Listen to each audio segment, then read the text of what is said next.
Talata 4 Aogositra 2024 fandarana miara-manonja miainga eto amin'ny MBS raha anao ihany koa amin'ny alalan'ny Radio Mata. Tsy zoviana aminao intsony izany fandarana izany satria dia miresaka ny fiainantsika mianakavy, miresaka ny fiainam-pirenena ary mialohan'ny hanomboana aloha dia tolotra antsika mianakavy ny arahaba tsy misy ankanavaka mihitsy na ho anareo eto Madagasikara na ho antsika rehetra any ampitan'ny ranomasina any ary dia ianareo miratava izahay kosa dia balika fo izany hoe tafaraka zany ny disymanina ao anatin'ny ora roa mahery eo ao anatin'izay fandarana miara-manonja izay. Isy ny vahiny hiakatra eto amin'ny fandarana, eo ihany koa ny fanomezam-baovao isan-karazany sy ny famakafakana iarahana amin'ireo namana eto amin'ity fandarana miara-manonja ity ka dia irina isika mianakavy aharitra hatramin'ny farany tsy isy alamaina eto fa dia samy azo ny anjarany isika rehetra tsy ankanavaka. Izay no hoe latoblasy tongo vavy fa hiditra ao anatin'ny votoatin'ny fandarana isika efa hitako eto ny namana Faniry Razafy Manatany, misy ny famakafakana izay ho ataony mazava loatra, eo ihany koa ny tatim-baovao isan-karazany. Faniry. Eny ary dia Marina Arabe Mananjara miaraba ihany koa ireo teknisianina antsika satria isika rehetra any amin'izay toerana rehetra andraisantsika ny miara-manonja na amin'ny alalan'ny feo sy ny sary dia noho ireo teknisianina zany izay miasa mafy ao ambadika ao ary manao ny ezaka rehetra fa antsika mandray izany amin'ny fomba izay mety sy mety halavrary izany. Indraindray moa zany dia misy ihany ireo olana kely eo amin'ny lafin'ny connexion sy ny lafin'ny ara-teknika kely fa miezaka mamahy ireny iny atsefatsefan'iny ihany ny teknisianina antsika fa ny zava-dehibe dia efa mandray izany Madagasikara iray manontolo Rina Arabe Mananjara sy manerana an'izao tontolo izao. Izany dia mahafaly anay no mifampizara amintsika izany rehetrarehetra izany fandraisantsika izany satria isika no mandray ity fandarana ity dia nonay fahafantarantsika no mahazava-dehibe ny fiainan'ny firenena ka hoy isika hoe de tena liny zay, de tena miaino zahay ary dia mandray atsoratra zay ary reny zavatra zarainareo miara-manonja ireny dia mba ezanay ny mampiatra azy eo amin'ny fiarahamonina ny manomboka mailo amin'izao fotoana izao mba tsy ho voafitaka intsony satria hoy isika hoe raha voafitaka tsika tamin'ny voalohany dia hoe nohony tsy fahafantarana izany fa raha tratra faharoa tsika dia angamba mbola tratra tao anatiny ilay mbola mety ho fisavoritany adevitra kely samihafa fa fantelony kosa dia hoy ny tanora zay hoe mba hitany tsisy voafitaka ao zany tsony kosa eo fa efa tonga saina ny vahoaka malagasy ary mahafantatra ny tokony ataony izy. Marobe ny zavatra nizaraintsika teto Rina Arabe Mananjara ho antsika mpanaraka ny miara-manonja fa ety am-piandohana aloha zany dia atevina ny vahintsika sy ireo atompotrano efa mpiara mamakafaka amintsika. Raha ohatra ka tsy misy ny fiovana amin'ny fandaminana ny fandaram-potoana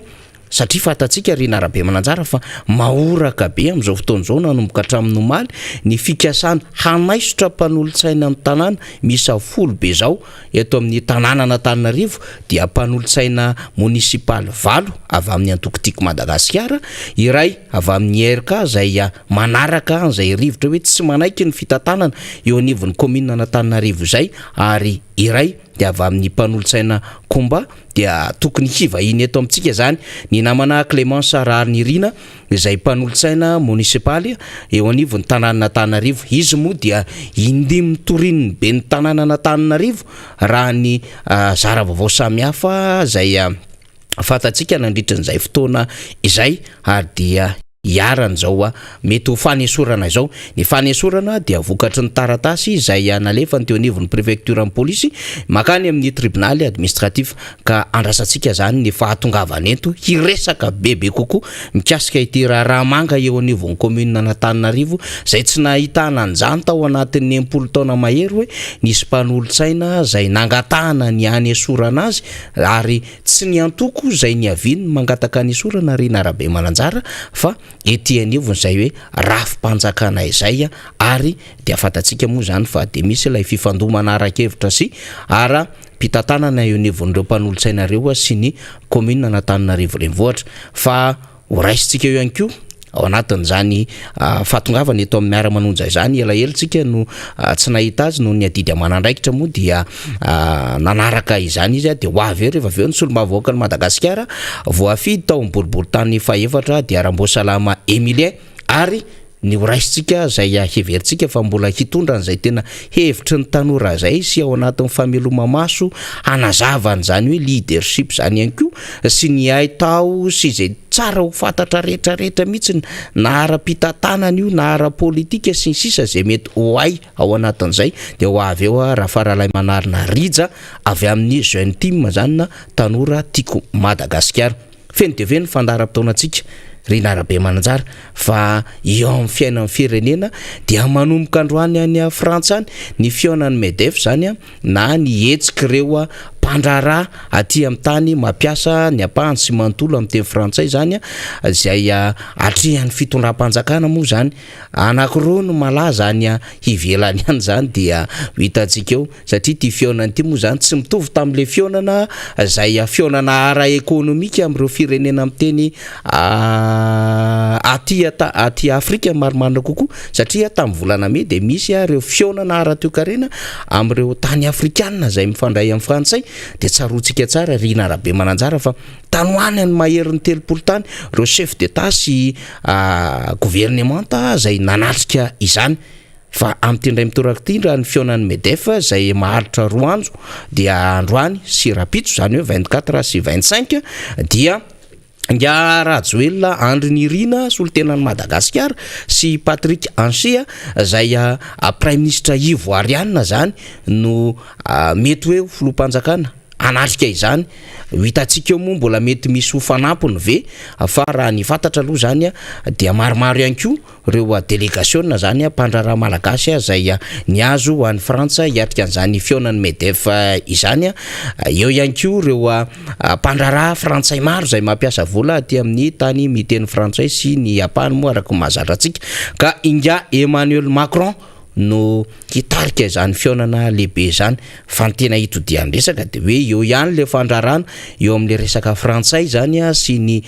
firenena zay mampiasa ny teny frantsay fa andrasantsika ho an'ny Madagasikara ny hoe hiresaka momba ny raharaha Madagasikara satria Rina dia narisarisa le fifandraisan'ny Madagasikara sy Frantsa teo aloha teo zay le nahabe fanontaniana fa naninontsika ny tsy mba nasaina tamin'le fionana ara-toekarena ho an'ny afrikanina tany Frantsa tamin'ny volana de betsaka moa hoe ho an'ny fitondram-panjakana sy ny communication fitondram-panjakana de firenena bokatrosany eny makany sy ny sisa dia iny moa tsika lay fionana tany Abidjan Côte d'Ivoire tamin'ny Banque mondiale tamin'ilay Association internationale de développement na ny IDA dia isika nahazo an'le 1 milliard 100 millions de dollars zany hoe nahazo vola be indrindra tsika zany hoe nampindramina be indrindra tsika satria firenena tsy avitra dia nampitrosaina be indrindra ka tsy fantatra hoe taiza le bokatrosa amin'izany rehetrarehetra zany zao moa zany tsika dia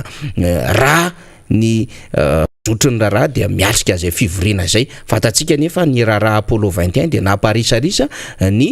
toeran'ny Madagasikara zany eo amin'ny frantsay zany amin'iny raharaha iny fa eo ihany koa ny resaka îles éparses hoe co-gestion sa restitution de mba ho hitantsika eo zany lay diplomatie ho an'ny fitondram-panjakana mbola misy ve zany commission mixte zany zay niona ny frantsay sy ny malagasy hiady momba an'izany îles éparses zany ka hatramin'izay moa rehefa mba mihetsiketsika ny diaspora indrindrandrindra ny RMDM Rina Arabe Mananjara dia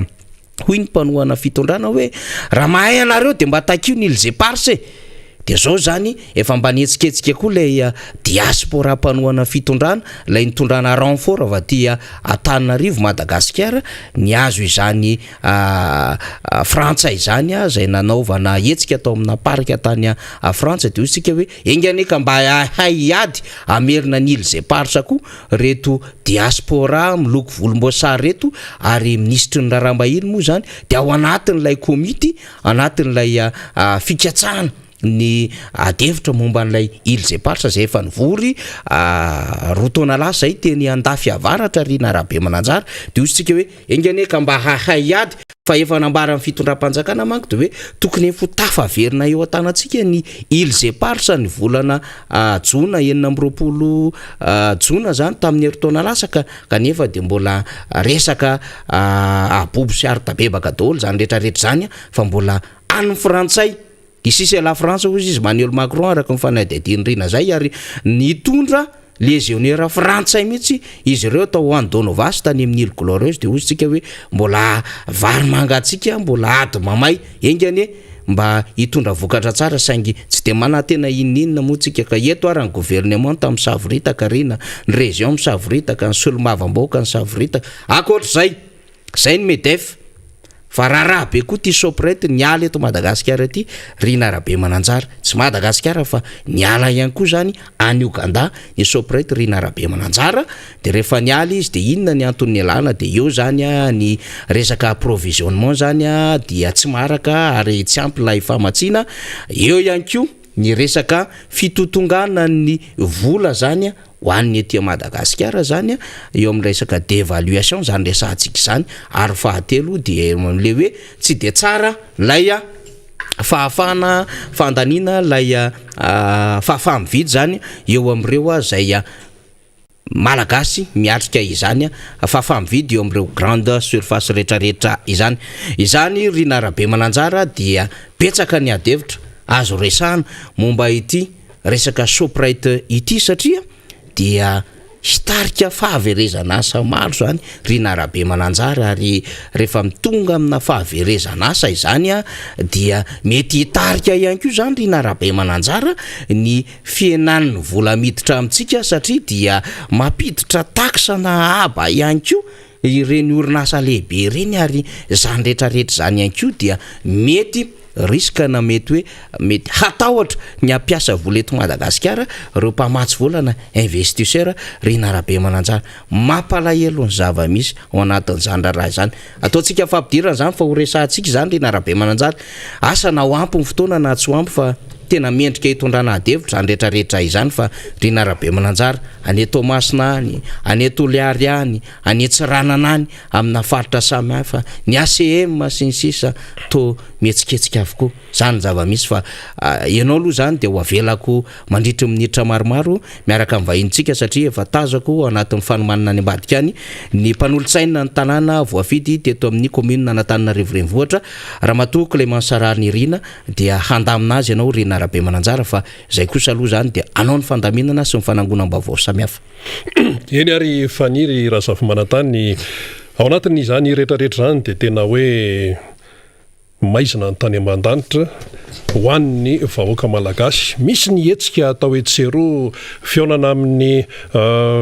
ireo tsona hoe tompona orinasa ny France MEDEF moa ny dikany de hoe mouvement des entreprises de France inona no atenaina amin'izany zany ny fanontaniana apetraky ny malagasy amin'izao fotoana izao ny zava-misy aloha zany no an'ny eto toerana ny ao amin'ny commune Antananarivo renivohitra dia ho resantsika eo satria efa eto ny ampanao-tsaina ny tanàna zany Clémence Sarary Rina iresaka misy kokoa izy momba ny ireo mpanolo-tsaina zay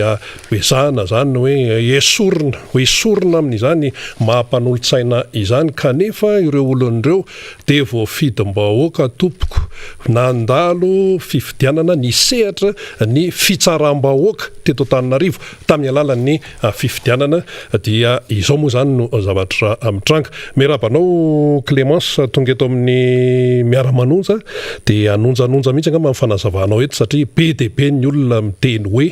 fa inona ihany ity resaka Clémence tsy misy faranty dia zao ndray zany tonga any amin'ny resaka hoe tonga any amin'ny tribunal administratif ny raha mombanao sy mpanolo-tsaina sivy inona ary ny fanazavana azonao hoentina amin'ny pijery sy ny mpiainao tsika lindrandrindra ho an'ny vahoaka Antananarivo ia dia voalohanteny aloha dia faly miarabanao Rina Rabe Mananjara makasitraka amin'ny fanasana satria dia ilaina tokoa ny fitondrana ny fanazavana makasika ny tirara mafana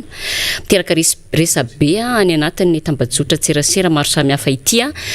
faly miarahaba ny mpanaraka tsy tapaka ny miara-manonja eto amin'ny MBS ianareo manaraka an'izany amin'ny alalan'ny tambajotra tserasera ary ihany koa ianareo izay manaraka an'izany amin'ny alalan'ny onjapeo 95.4 marina tokoa ny nambaranao teo hoe tena ilaina ny mitondra fanazavana dia tena tonga eto tokoa satria efa isa mampalaza le hoe rehefa mivahiny amina fandarana dia mitondra dossier maro be dia alohany marina no mombara ary tsy misy afa-tsy marina ihany satria ny tena olom-boafidin'ny tanàna dia tsy tokony atao tompotrano mihony ny vahoaka Antananarivo manoloana andrara. Eto ary inona le zavatra mitranga indray zany amin'ny ity anio ity? Ny zavatra mitranga zany izy io efa noresahanay ihany tao anatin'ny fandaharana izay etaninay moa mpanolotsaina an-tanàna Tima Lilira Farala efa noresahana ihany fa tena tsara azavaina misimisy amintsika le izy androany. Ny antony hikasan'ny préfet zany manao ny fangatahana fanesorana anay olom-boafidy miisa 10 avy amin'ny antokotiko Madagasikara dia ny tenako dia miaraka amin'ny mpanolotsaina iray avy amin'ny Kombato avy Naralambo Mahay dia hoe absent hono izahay nandritra ny session anankitelo misesy. Dia hijery lalàna aloha tsika satria ny lalàna tokoa dia milaza fa hoe isan'ny antony fanesorana ny absence ny décès raha ohatra nala olom-boafidy zany ny resaka déchéance dia anaty le déchéance le fitoritoriana ifandraisahan'ny fanirazafy manatany teo ihany ny henoko tany anaty fiara hoe déchéance le resaka fitoriana indimy iny zany ikatrahana le déchéance iny zay zany na ny démission aloha tsy isy mandrakizay dia zay zany no katsandry zareo mafy dia rehefa mijery texte zany dia io absence io zany no eritreretiny zareo ao anatin'ny pan'ny PCM ao anatin'ny ben'ny tanàna ny Andrea Citoyen hoe ahafahana manala anay mpanolotsaina olom-boafidin'ny tanàna. Ny zavatra marihana dia tsy afaka miala izahay ary zany moa ny efa niresahanay foana amin'ny resaka fanajana ny lalàna velona. Inona ny argument hoentinao ary amin'izay? Ny lalàna velona dia milaza namana Rina Rabe Mananjara ao anatin'ny article 83 loi 2014-020. Ozy ny article 83 hoe le conseil peut se réunir aux izy en session extraordinaire zany hoe afaka mivory aminatina fivoriana tsy ara-potoana ny filan-kevitry ny tanàna raha ohatra ka mitaky an'izany ny raharahany vondrom-bahoaka paritra na izany na tsy zany ozy toutefois ozy sa tenue est limitée à une session par mois sans dépasser 3 jours par session. Zany hoe session ray ihany azo atao anatin'ny volana ary tsy mahazo mihoatra ny 3 andro izany session izany. Ery ambanimbany ery dia mbola amafisiny fa hoe dans tous les cas na inona tranga la durée de la session extraordinaire ne peut excéder 3 jours. Na inona antony ozy dia tsy mahazo mihoatra ny 3 andro ny session extraordinaire. Mazava zany izay fipetraky ny lalàna izay. Dia nanao fampietsoana ny teo anivony ny PCM zany satria ny PCM mampiantso anay ny filohan'ny filan-kevitra. Nanao fampietsoana anay izy ho an'ny volana Jona ho an'ny datin'ny netiko eto daholo mantsy ny convocation ty izy ty ho an'ny datin'ny 2-4 Jona 2024. Dia mazava tsara angamba no atsika mahay manisa rehetra fa rehefa miteny ny lalàna hoe tsy mahazo mivory mihoatra ny indray mandeha ary tsy mahazo mihoatra ny 3 andro dia efa io zany le 3 andro. Rehefa nandeha ty fivoriana ity dia tany amin'ny faraparan'ny fivoriana dia nanangatanana ny mpanolotsaina IRK iray. Dia ny zavatra nangatahany dia hoe tsika ozy izy tsisy fivoriana mois de juillet tsy prévu fa ndao tsika ozy izy anao demande satria fatany tsara fa raha ny mpanolotsaina ny tanàna 20 dia afaka mangataka fivoriana tsara-potoana. Dia ndao ozy izy tsika mpanolotsaina anao ny iandray initiative anao fangatahana fivoriana tsara-potoana amin'ny volana Jolay. Zay zany tenenina andinihana budget rectificatif ozy izy. Dia nanangatanana ny tenako tamin'izay fotoana zay dia niteny hoe tsy maninona fa ekenay raha ohatra ka ho atao ara le fivoriana tsara-potoana amin'ny volana Jolay fa zao kosa izahay mpanolotsaina 20 tsy ao anatin'ny IRK mazava loatra dia nangataka impiry hoe esoro teo io bromaritra io fa sady manala baraka no tsy manaja lalàna ka mangataka izahay ho ampidirina ao anaty ordre du jour ary ny déchéance na ny fanesorana tsy déchéance moa zany fa diso kely ny filazako anazy fanesorana ny bramaharitra amin'ny toerany. Inona vokany? Vokatra zay dia napetraka teo le taratasy zany satria tsy maintsy 20 ny sonivo azo tanterahana. 420 ihany nanao soni. Dikan'izay aloha de efa mazava fa nanompanolo-tsaina miara-dia amin'ny be ny tanàna aza tsy nanao soni, tsy nanaka le fangatahany herika. Zay aloha zany de mazava. De gaga izahay.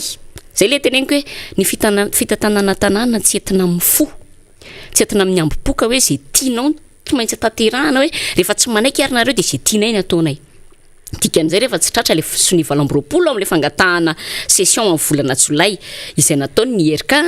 de nitereny fotsiny ilay session ho atao ny volana Jona ihany. Ary nanefa convocation izy zany dia hoe ho tanterahana amin'ny 14 Jona ny session manaraka. Ivefa tsy nafenao an'le koroman'ny takina. Zay le izy de io amin'ny 14 Jona io am'izay zany. Teo zany nanomboka le disadisa am'izao fotoana zao. Rehefa nahazo an'ity convocation ty izahay. Diso be le filazana hoe absent sans motif. Satria zay mantsy le izy hoe tsy tonga reo de tonga de niletika. Non. Tonga mihitsy izahay tao amin'ny lapa. Fa izahay 20 miaraka nanao soni taratasy. De napafantatra izahay 20 hoe tamin'ny président anay zany, président conseil municipal hoe io nanazava ny le voandresako anao teo io namana Rina Rabemananjara hoe efa feno lay 3 andro de tsy afaka mampiantso fivoriana intsony ianareo, tsy manara-dalàna ity fivoriana mpianaritsonareo ny volana 14 Jona ity ka ialana tsiny fa zahay de tsy afaka niamaly anjany convocation izany. De proposé ihany kosa nefa izay tao anatin'io taratasy io ihany. Hoe mangataka izahay atao volana Jolay 7-9 Jolay ilay fivoriana raha ohatra ka ho atao ary de namafisinay le nambaranay tamin'le mpanolotsiana herika hoe budget rectificatif sy changement de bureau permanent. Mazava loatra fa ny lehibean'ny filan-kevitra no estianay hoe sorona amin'ny toerana ary mahitsy amin'ny teny an'izany dia tsy laviny io zavatra io. De gaga raha miteny izy hoe tsisy motif fa ty zany ny atao hoe motif. Misy fitomboka io fitomboky ny maire ny amin'ny accusé de réception vao maire zany. Fitomboky ny accusé de réception zany hoe misy accusé de réception tao amin'ny PCM ary accusé de réception tao amin'ny préfet. Nalefa netany préfet koa ty taratasy ty kagagy izahay am'izao fotoana zao hoe misy an'ity fangatahana fanesorany ty. De ty zany aloha le lazainy fa absence sans motif. Faharoa manarakarak'izay dia rehefa tsy tanteraka zany satria zay zany mazava loatra zay 20 izahay maronisa zany zay tsy nanatrika dia mbola nanao forcine iandry zareo. Zay le teneniko hoe tsy entina mifo le fitantanana. Dia nahemotra an'le izy de nahemony 20 Jona. Zany hoe tsy nirarahiny mihitsy ninino tsy nirarahiny antaratasy nalefanay de nalefany ihany le izy 20 Jona. Mazava loatra zay de mitana ny teny nomeny kosa manjary ridicule izahay raha ohatra ka zay hoe manoratra de zay ndray ho avy. De tsy nanatrika an'io nareo. Tsy nanatrika izahay. Tamin'ty 14 Juin ty nataontaon le fivoriana fa rehefa tsy tratra ny quorum satria tsy eo 20 maronisa de nahemotra ny 20 Jona. Eto koa de efa fanamariana. Le 14 Jona ny eritreretina ho tanterahana ny ordre du jour mitovy ihany am'le 20 Jona. Fivoriana ray ihany io zany. Satria raha tena ala-panolo-tsaina mila hoe tsy nanatrika fivoriana intelo misesy. Eo koa zany de efa manahirana hoe lazainy fa fivoriana roa samihafa zany ireo 14 Juin sy 18 Juin ireo. Fa ny tena mamoehatra Ramana Rina Rabemananjara de ilay fetsona fivoriana tamin'ny 6 Jolay. Rehefa nampiantso fivoriana ny 6 Jolay ny PCM de tonga izahay. Voasoratra ao anatin'ny convocation hoe ianareo de atsona ivory à partir de 8 heures manomboka amin'ny 7 ora ny 6 Jolay. De tonga ny mpanolotsaina. Voalaza atao anatin'ity convocation ty zany. Tonga izahay tao amin'io andro ny 6 Jolay io. Fa zay le teneniko hoe zay le kajikajy tonga nanaraka ny zako manokana zao raha zany antaninao tagny valatsaka fefany de efa tonga teo. Nefa nisy mpanolotsaina tima maromaro teo avelany teo avy de nanantonandro zareo. Fanaonay mpanolotsaina rehefa tonga ao amin'ny lapa de avy hatrany de miditra ao amin'ny efitrano fivoriana manontany hoe aiza ny fiche de présence. Nantany izahay tsy nisy fiche de présence atao. Ny zavatra nitranga rehefa tsy nisy ny fiche de présence dia nivoaka teo avelany zany izahay sady mifampiresadresaka no tantaninandro. Am valatsaka fefany hoe ao mantsanao teo ny tonga raha ny tenako manokana efa be dia be mpanolotsaina tonga teo. Gaga izahay am 7 ora teo ndao am'izay hiditra daholo maneno laklosy fa hoe rava hono ny fivoriana fa tsy tratrany korum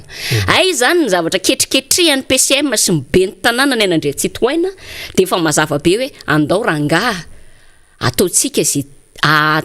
zay mba hoe absent andry zareo amin'ny 9 juillet ty de ho tratratsika moramora foana ilay hoe 3 absences successives dia ho esoritsika fa ity ny tena fanontaniana mipetraka mino angamba fampiaino atsika sy mpijery atsika dia miombokevitra amiko 20 zay mila 3 absences successives amin'ny fanesorana mpanolontsaina eto mba masoko eto ny taratasy nalefanay aseoko anao mihitsy namana Rina Rabe Mananjara mba hitenenana amin'ny mpijery hoe tsy mandainga mihitsy ny tenako ary tonga de hoarotsakay zay amaly an'le fitoritoriana fatany io zay tsy na olona manaja lalàna ato mihitsy ilay ty le rambony ty fa ny lohany ao anaty dossier ao 28 zay hitanao tsara io 20 izahay no nandefa n'ilay taratasy hoe tsy manara-dalàna araka le mivakiko teo ny nalefanay tany amin'ny PCM sy ny tombohan'ny tany amin'ny préfet sy ny maire ary ny PCM de maninona folo ihany ary ny esorina manina esory daholo ary 20 inona ny ao ambadika zany ary satria même motif zany ny anay ireo motif ary niaraka nanao sini izahay ity de maninona ary no ny folo ihany ny esorina de ao na le ambin'le folo zany de zay indrindra de reto zany satria zavatra ny soratana any anatin'ny taratasy izay fanesorana anay alors vakiko mihitsy mantsy zay le teneniko hoe lorsque le ridicule ne tue pas fa de izy aloha de ho afa baraka am'ty ary de ho alainay baraka mihitsy satria mieritreritra ny anala baraka anay ihany ko zao le zavatra mitranga ozy izy hoe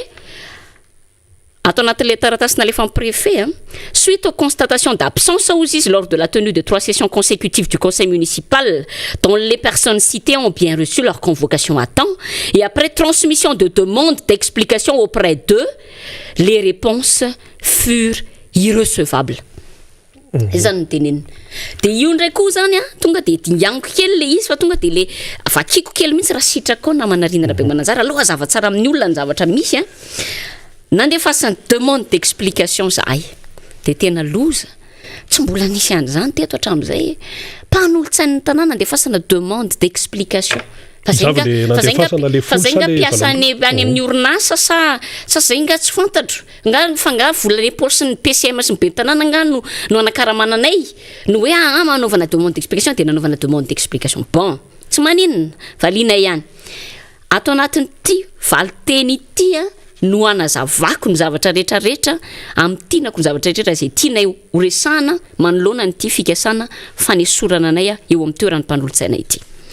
ny demande d'explication moa natao tamin'ny teny frantsay somatsara fa izay tsy hoe akory sanatria tsy mahay teny frantsay fa tonga amin'le fitenenana hoe mahazo teny gasy de novalinay tamin'ny teny gasy mazava ny valim-pangataham-panazavana nataony ny PCM de toy izao ny fivakiny izay fangataham-panazavana izay ty zany valiny satria mbola nandefa de maix izy zany io le lazainy fa hoe fur irrecevable io ny réponse anay hony de tsy azo ekeny ozy izay atao anatin'ny taratasy tompoko manoloana ny fangataham-panazavana zay nalefanao tamin'ny mpanolontsaina izay tonga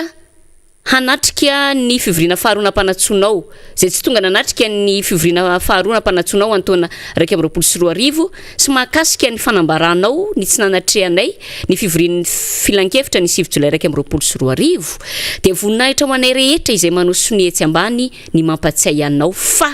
voalohany araka ny andininy fa 7 ao amin'ny lalàna 2014-020 7-20 tsipika 20 dia milaza mazava fa le conseil peut se réunir en session extraordinaire lorsque les affaires de la collectivité l'exigent. Toutefois, sa tenue est limitée à une session par mois sans dépasser 3 jours par session. Dans tous les cas, la durée de la session extraordinaire ne peut excéder 3 jours. Ny andininy fa raiky ambin'ny folo amin'ny fitsipika anatin'ny feantsika zay koa mantsy namana Rina Rabe Mananjara misy fitsipika anatin'ny feanay ny andininy fa raiky ambin'ny folo ao amin'ny fitsipika anatin'ny feantsika ao anatin'ny filan-kevitra munisipaly ihany koa de manamafy fa teny gasy mazava ny flou de tsy afaka mampiantso fivoriana tsy ara-potoana mihoatra ny iray isam-bolana ny faharetany de tsy mihoatra ny 3 andro arak' zany raha efa nampiantso fivoriana tsy ara-potoana nandritra ny atelona ianao ny 2-4 dia mifanipaka ary manitsakitsaka ny voalazan'io lalàna etsy ambon'io ny mbola fampiatsonao indray réunion extraordinaire supplémentaire zay mariako fa tsisy an'izany mihitsy ao anaty lalàna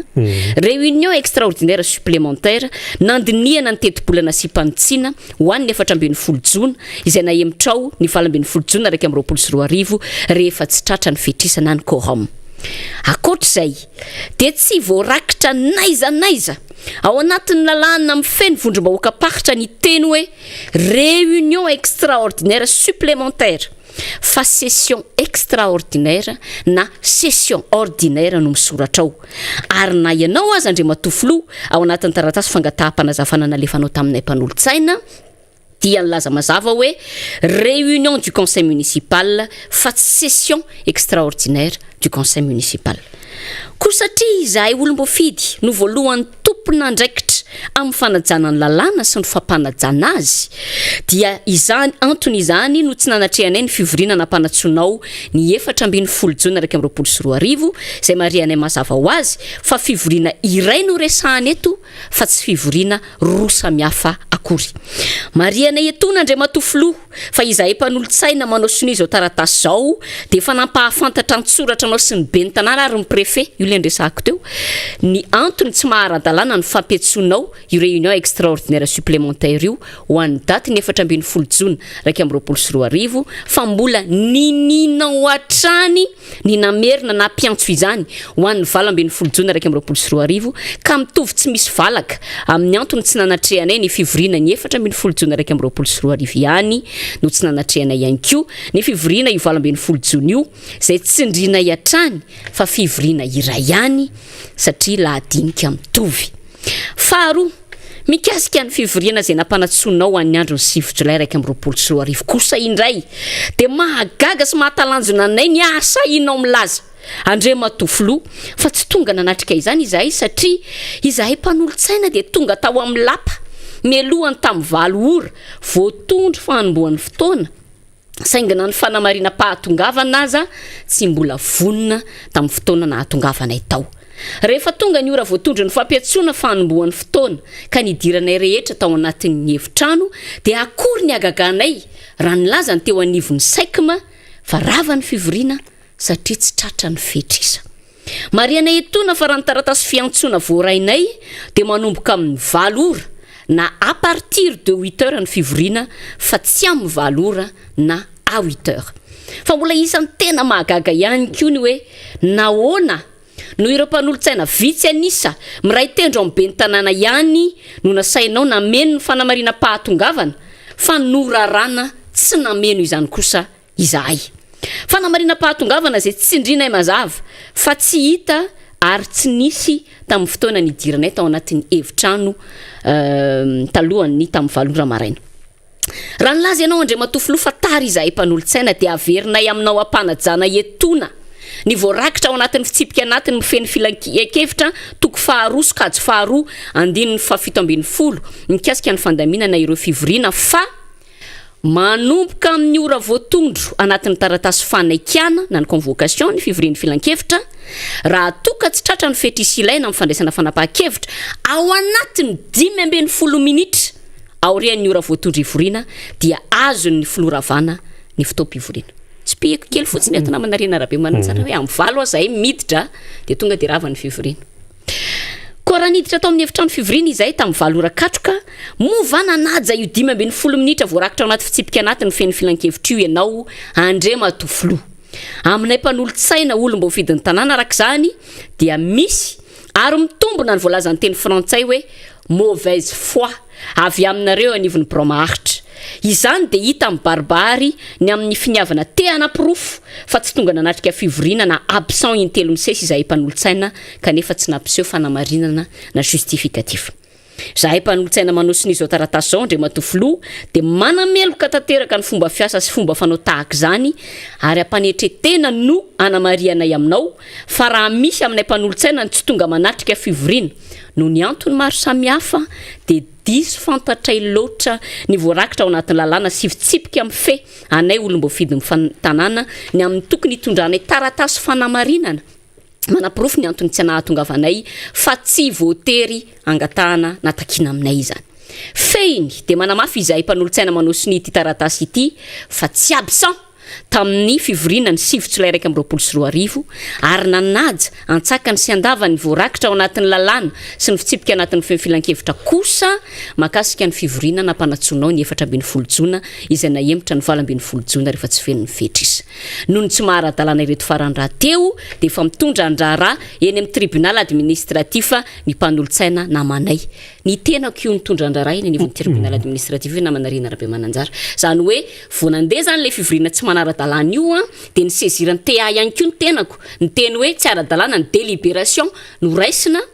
tao anatiny ty fivoriana tsy manara-dalàna ty mbola andrasana moa zany ny andehanany zay requête en annulation an'izay délibération zay zany le votoatiny le taratasy nanao soni any taratasy raiky amby roapolo izay nanao soni anty taratasy ty satria arakaraka le fahatongavan'ilay Demex na le demande d'explication no nanaovana ny famalina mbola mipetraka ihany le fanontaniana raiky amby roapolo no nanao ny famalina ny Demex ko nahoana rehefa manoratra andriamatoa préfet de hoe les réponses furent irrecevables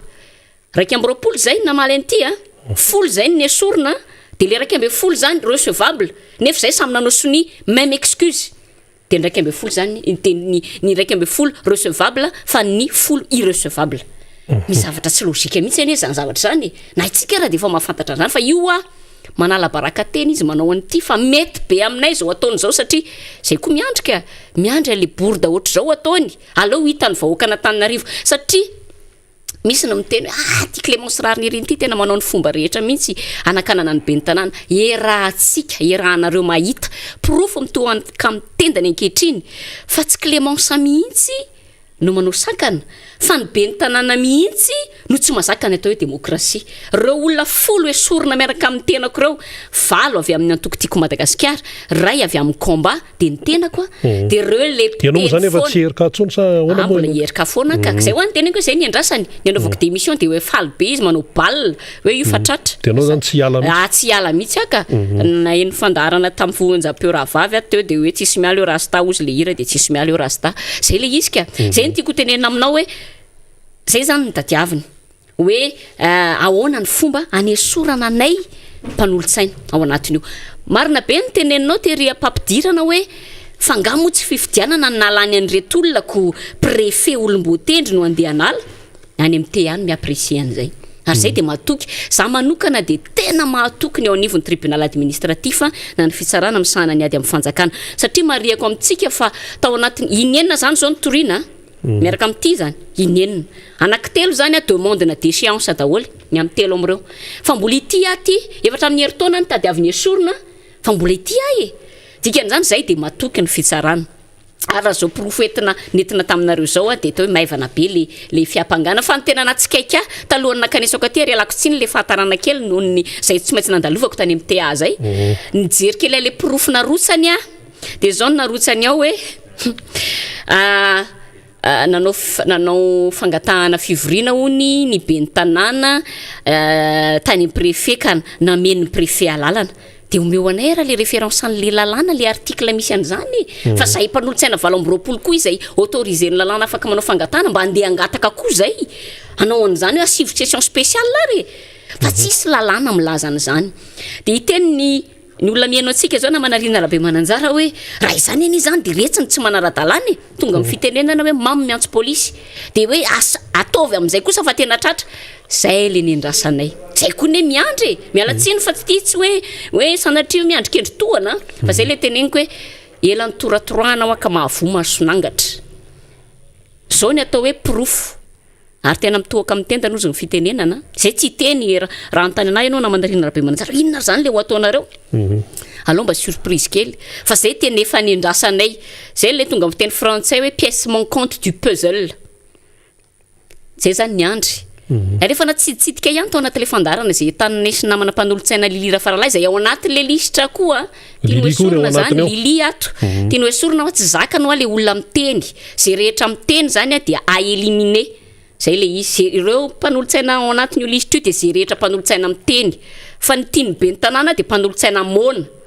zay ny tiany olona le manarakaraka fotsiny an'izay tiany zay ngamba ny tiany fa ny mpanolotsaina miteny tsy mety aminy le olona mitsikera zay ngambazay zany fijeriko an'le izy zay le zavatra misy fa mety be amiko araka teneniko anao teo mety be aminay le izy fa anananay daholo am'izay ny profo be deabe mantsy ny ponina Tananarivo hoe nareo kosa ve de anaiky an'izao foana de toriana foana io misy fotoana ny zavadrehetra misy fotoana ny zavadrehetra ary tsy teny aloha eto fa sao de niomanihy fa ataonay surprise le izy fa tiako tenenina hoe zay amaly aloha anty fitoritoriana fahatany ty valinay ka zay olona manara-dalàna fa ho avy koa ny anay ho avy koa ny zavatra ho ataonay mpanolotsaina maro anisa eo anivon'ny conseil municipal fa tsy misy adaly eto ka anay ka tao an'izao fotsiny efa olo mbofidy ny tanàna eny ary zay ny fanazavana noentin'ny Clémence Rarinira fanontaniana apetraky ny olona ao anatin'izany fiainana Tananarivo zany de hoe manahoana zany zao ny ambiance ao aminareo ao ny ao amin'ny commune ao satria le vahoaka miaina isan'andro izy eto amin'ity Antananarivo ty tony ny zavatra mitranga de manahoana ny ambiance ao sy ny fiatraikan'izany eo amin'ny fiainam-bahoaka raha eto Antananarivo za aloha namanarina rahabe mananjara de tena tonga de fijery mahitsy malahelo be mahita le zavatra mitranga zay ho anteneniko hoe ny politika tsara fanaovana politika dia ngambany misy karazan'olona natokana anao politika ary misy karazan'olona tsy natokana anao politika fa rehefa tsy mahazaka tenenina sy ahitsy sy atoro de aza manao politika fa tsy lasa ohatr' zao foana lasa anenjikenjiky olona ohatr' zao ary sambany ngambany tao anatin'ny enimpolo taona zay mantsy le teneniny floa andre mato floa zavatra tsisy tao anatin'ny enimpolo taona de ho hitatsika tao anatin'ny 5 taona fa tena mahita isika manahoana ny ambiance ho ianao tena manahirana be ny ambiance manahirana nefa ny raha nihitako aloha fony ambola mpanao gazety efa mba nahita sy niaina ihany nahita taratra an'izany fiainana mpanatanteraka sy mpanolotsaina zany fa teneniko anao hoe tena mpanolotsaina zany tena ajainy ny exécutif fa am'izao zany tena hoe raha ataoko sarisary de hoe misy tompona orinasa de misy mpiasa de zay zany le mpiasa andefasana de mex tsy mahazo miteny vao miteniteny kely de sory ihany io raha ny ampiny orinasa izy zany de vao miteniteny kely de roy ihany io ohatr'izay zany le izy zay mihitsy le izy raha ataoko sarisary fa aza donoina fa olom-bo fidy izahay ary ny teny anao teo hoe mahagaga ny io izy ianao fa angamora ilisitra saiko na inao na namana faniry no teny an'izay teo hoe fa angamora ilisitra amin'ny be ny tanàny reto mpanolotsaina tim ka azo ny esorina na tsy hoe realistra fotsiny raha fa hoe natolotra vovonana raika hoe azo ny esorina zara ray vovonana amin'ny heritaona lasa zay katsaha mafy ny fanesorana mbola itya de tsy mentatra ve izareo mbola eritreritra hoe mpanolotsaina folo be zao ny eritreretina esorina de eritreritra vizy fa ireusir zany tiako tenena zany hoe zavatra rehetra atao de mila diniany zay le izy na isanatsy zany nenay tokony omenay ny mponina Tananarivo de hoe zay tena vonina mihitsy ny joro amrarina ary profony zany zao hoe tsy mihemitra mihitsy zay ao anatin'le hoe rehefa lalàna kosa de lalàna kanefa rehefa mijoro manaja ny lalàna zay de toriana fa zay koa tsy mihemitra anaty toriana ary ny anao azo efa inenina zao ny fitoriana fa mbola ity ary mialatsiny kely fa isotra ny maître Eloara tefa maefa mijoro izay nomeniny antoko maniaro ato ao anatin'izay procès rehetra zay ary isorako koa maître Willy Razafinjatovo na maître Olala izay nirotsaka antsehatra maimaim-poana tena hoe anampy an'olo-tanana makasitraka fa io mo anatin'ny ady maro samihafa na manarina rabe mananjara koa no ahitanao olona mendrika ary de nahita an'izany ny fiainana koa de expérience nahitako zavatra be deabe koa le fitoritoriana fa tsy raisy koa zavatra rasy foana akory akory izany rehetra izany zay le izy ary raha ohatra ka mbola misy teninao farany de meko 2 minitra ianao amin'tinanao azy sy ny toy an'ity zavatra raha ty eny ary saky resaka be zavatra be deabe nefa ny ahoana mety enao sehatra ave mba iresaka kely ameko eo amin'ny 10 minitra eo ary ianao tiako tenenina ary de zao hoe amin'le resaka fitoriana ty zany de efa vony zay ny amaly aloha iny angamba ny ary mahazo matokony mponina Tananarivo fa tsisy anaiky lembena neto makasitraka ny amin'ilay fanehoana fanohanana izay ataonareo aminay mpanolotsaina Folomenada izay voakasika ty raha ty fa zay de vonina mandrakariva iaro ny tombontsoa ny vahoakana Tananarivo misy raha mantsy ty le resaka hoe Andravoangy tsena n'Andravoangy satria misy mety teny koa mantsy mponina Tananarivo ohatran' zany sisa ny hita rehefa miresaka commune hoe fitoritoriana miakatra procès fitoritoriana ohatr'izay foana zany zay koa de miasa izay mpanolotsaina an-tanàna misy an'ity tsena eo Andravoangy le manamorona lakan-drano ty zao dia ny commune ihany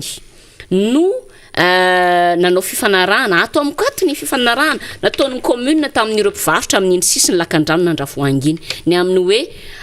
mangataka anareo mba hiala de rehefa vita ny amboarina ny lalana de mangataka anareo aloha mba hiala fa rehefa vita ny lalana vita ny réception de miverina ianareo vita somatsara ny lalana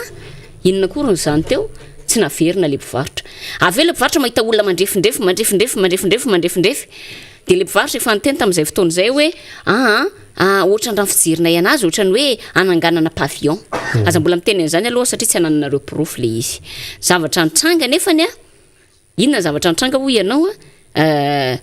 tao anatin'ny conseil municipal zay rehefa mivory de normalement tokony alefa meloha aty aminay ny dossier de ninina tsy nalefa taty aminay le dossier momba an'io andravoangy io fa rehefa tonga teny am-pitoerana izay vao modina petrapetraka teny amin'ny seza teny gaga izahay efa ao ny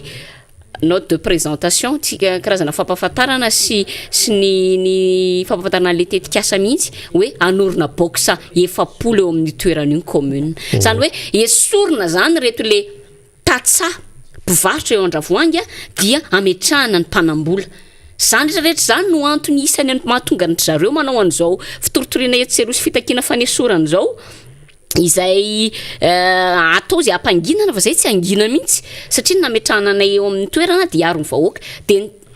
toerinay mpanolotsaina zany ty za moa zany de araka tampanolotsaina tim isan'ny tena nanohatra ny ty ao anatin'izany namana lilira farala nanohatra an'io ary nidina ifotony teny mihitsy zay mirahavavy nijery hoe aiza ho aiza eto fa gaga izay hoe de tena sandry zareo ve nanao an'izany zany hoe tsy mitazona ny teny nomena zany ny mpitantana ny tanàna ao anatin'izay resaka tokony nomena tampivarotra izay ny zavatra nisy sorana ny tompo aloha fa de nesorony zareo tao anatin'le lahadinika aloha io fa mino fa mbola ho averina io rapitso ary zay ny antony fanesorana anay io hoe zay hoa mila mpanolotsaina mona tena mialatsina fa zay mihitsy fijeriko azy de hoe ty de tonga de manaiky fa tsy misy mahazo miteny fa ekeo daholo fotsiny zay ataonay na makatsy na makaroa ty koa mety fanontanian'ny mpanaraka atsika na manarina rabe mananjara de le raha momba ny itoriana ankehitriny de le resaka hoe lazaina fananakorotana teny be oririka menareo sehatra andro any de mialatsiny mamela mba iresaka kely ny zavatra misy de zao hoe ato am'koaty ny autorisation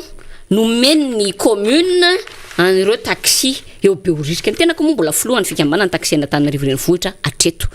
nomena autorisation ireo taxi ireo pour 4 places eo amin'ny toerana eo be oririka eo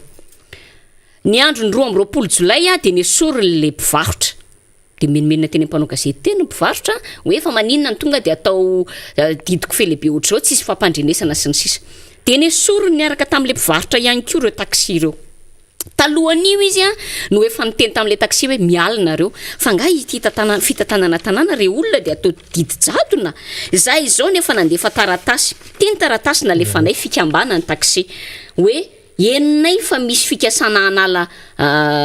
taxi eny amin'ny toerana be oririka ka zay kosa de tsy afaka ny anay tamin'ny 20 jolay io daty 20 jolay nalefanay tao amin'ny 1er adjoint au maire izay misahana ny fitaterana hoe tsy ekenay kosa fa zay manaiky fandaminana raha esorina eo raha de mba propose eo tsy lavitra eo tsy mivaliana le taratasy fa avy hatrany de esorina fotsiny le olona ny andro sy 12 jolay io ny tena koa de tonga tao amin'ny commune nalain'ny taxi ireo be oririka reo zany tery amin'ny Brown FTR izay ampitany trano fifonenako ihany de nakany commune izahay satria niteneniny reto teo be oririka hoe ndana makany amin'ny lapa fa miandry anareo any de TMU de nakany izahay hoe ndao ara fa zany hitarika anareo any ifampiresaka ny tanjona satria misy koa tsy manisy sira hoe reo ngamba de mbola tsy mahay mifampiresaka fa de nendreo tsy mahafantatra fa tsy ny grève sy ny tabataba ihany fa nandeha hoe ifampiresaka mikasika an'ity taratasy ity tonga tany narirarira ihany ndana ndray makary tonga le hoe andeha iona am'le adjoint tsy mandray izy tsy misy fotoana fandraisan'ny olona mihitsy androany nefa le olona mikarama miasa zahay mbola tao amin'ny lapa tamin'io zahay sy ny taxi ambe oririka maromaro no efa ny ao aby tety avelany tety reo mpivarotra amin'ny tsena ambe oririka iny vitsy zay de zahay koa amin'io jorojoro tao amvelany lapa maromaro aloha zay neraka tamin'le taxi nijorojoro tao avelany lapa satria tsy nisy nandray zay de mba nandinika zany hoe inona zany andeha ataontsika aloha fa tsika zany ty tsy misy mandray de hoe tokony hiverina iasa sy ny sisa ny zavatra nitranga ndroan'le police municipale ndray zahay izy moa sady menatra ihany hitako tena hoe sady daikatra be le olona le police municipale hoe hitany caméra avery ambonina reo na président madame CM fa miala tsy fa tsy azo hitangorongoronana hono atao amin'ny lapa fa aleo nareo mivoaka de nivoaka izahay teo ampivoany zay teo fivoan'ny lapa efa tsy nisy tsony ny grevy efa rava vita ny fifampiresanay zany tamin'ny taxi za koa namonjy fotoana tery amin'ny top radio monjy apeo rahavavy ihany satria nisy fanasana nataon'ny namana mpanao gazety teny amin'ny raiky ambe folo de mivoaka teo zany ny tena de hoe le taxi matahotra hoe ahoana zany de nareo manana autorisation ara-dalàna ny commune tsy mandamina andao aloha nareo ary aterina eny amin'ny toerana normal be zany satria misy autorisation le olona tonga teny no hitan'le mpivarotra tonga tena natitra an'le taxi zany no hitan'le mpivarotra de le mpivarotra no niorakoraka rehefa nahitany tena mialatsiny aloha fa za tsy tiako loatra le midoka tena fa mba hiteny kely andro amin'ny fotsiny hoe tsy fidiroana amin'ny malaza raha niorakorahany olona teo hoe iny de lasa zay zany no hitandry zareo misy naniraka mercenaire teny izy sa naniraka espion teny tsy fantatro de ino inaparitaka hoe io fa mpanakorotana nanatitra ny taxi na le ako teny ary nisy taxi anakiroa njoro vavolombelona atao amin'ny tribunal hoe niaraka foana izahay tamin'io andro io zay zany le zavatra mitranga momba ny tirarabe oriko ty de ino moa de nazahoako sazy satria zay le tadiaviny amin'le déchéance hoe rehefa voasazy de déchu de za moa napiakatra appel isorako an'ny maître olala zay zavatra zay farany de farany namana Rina Rabe Mananjara momba ndrarahana ala mahitsy ny tenako ihany koa de mbola nitoriana teny mipaka koa momba ndrarahana ala mahitsy ahoana indray ny afarany io ary iny aloha nazahoako fafana fonjomaika ary isorako ny eo ampaka zay mahatonga nahako miteny hoe ny fitsarana de manao ny asany mpitsara de manao ny asany fa raha hoe raha le tenentsika foana hoe tsy indry maketsy makaroa teny efa ela tsy mpanompontsaina tsony ary efa ela angamba ny efa ninana mangahazo tary ambadika tary fa mbola isorako ny eo amin'ny fitsarana zany zavatra zany io rarahana ala mahitsy io de tena mampalahelo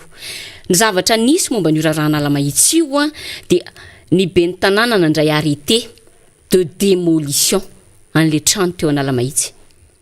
voalohany aloha raha no démolition zany de mila mipasser conseil municipal maninona tsy nampandalovana atao conseil municipal zany zavatra zany fa tonga de hoe natao fotsiny le démolition 30 jours na 30 andro ny fepotona omeny lalàna ahafahana mandrodana raha androdana ary ianao zany motra ndia atao hoe tena hoe nahazo autorisation tamin'ny conseil municipal de androdana de 30 jours na 30 andro ny zavatra misy nefany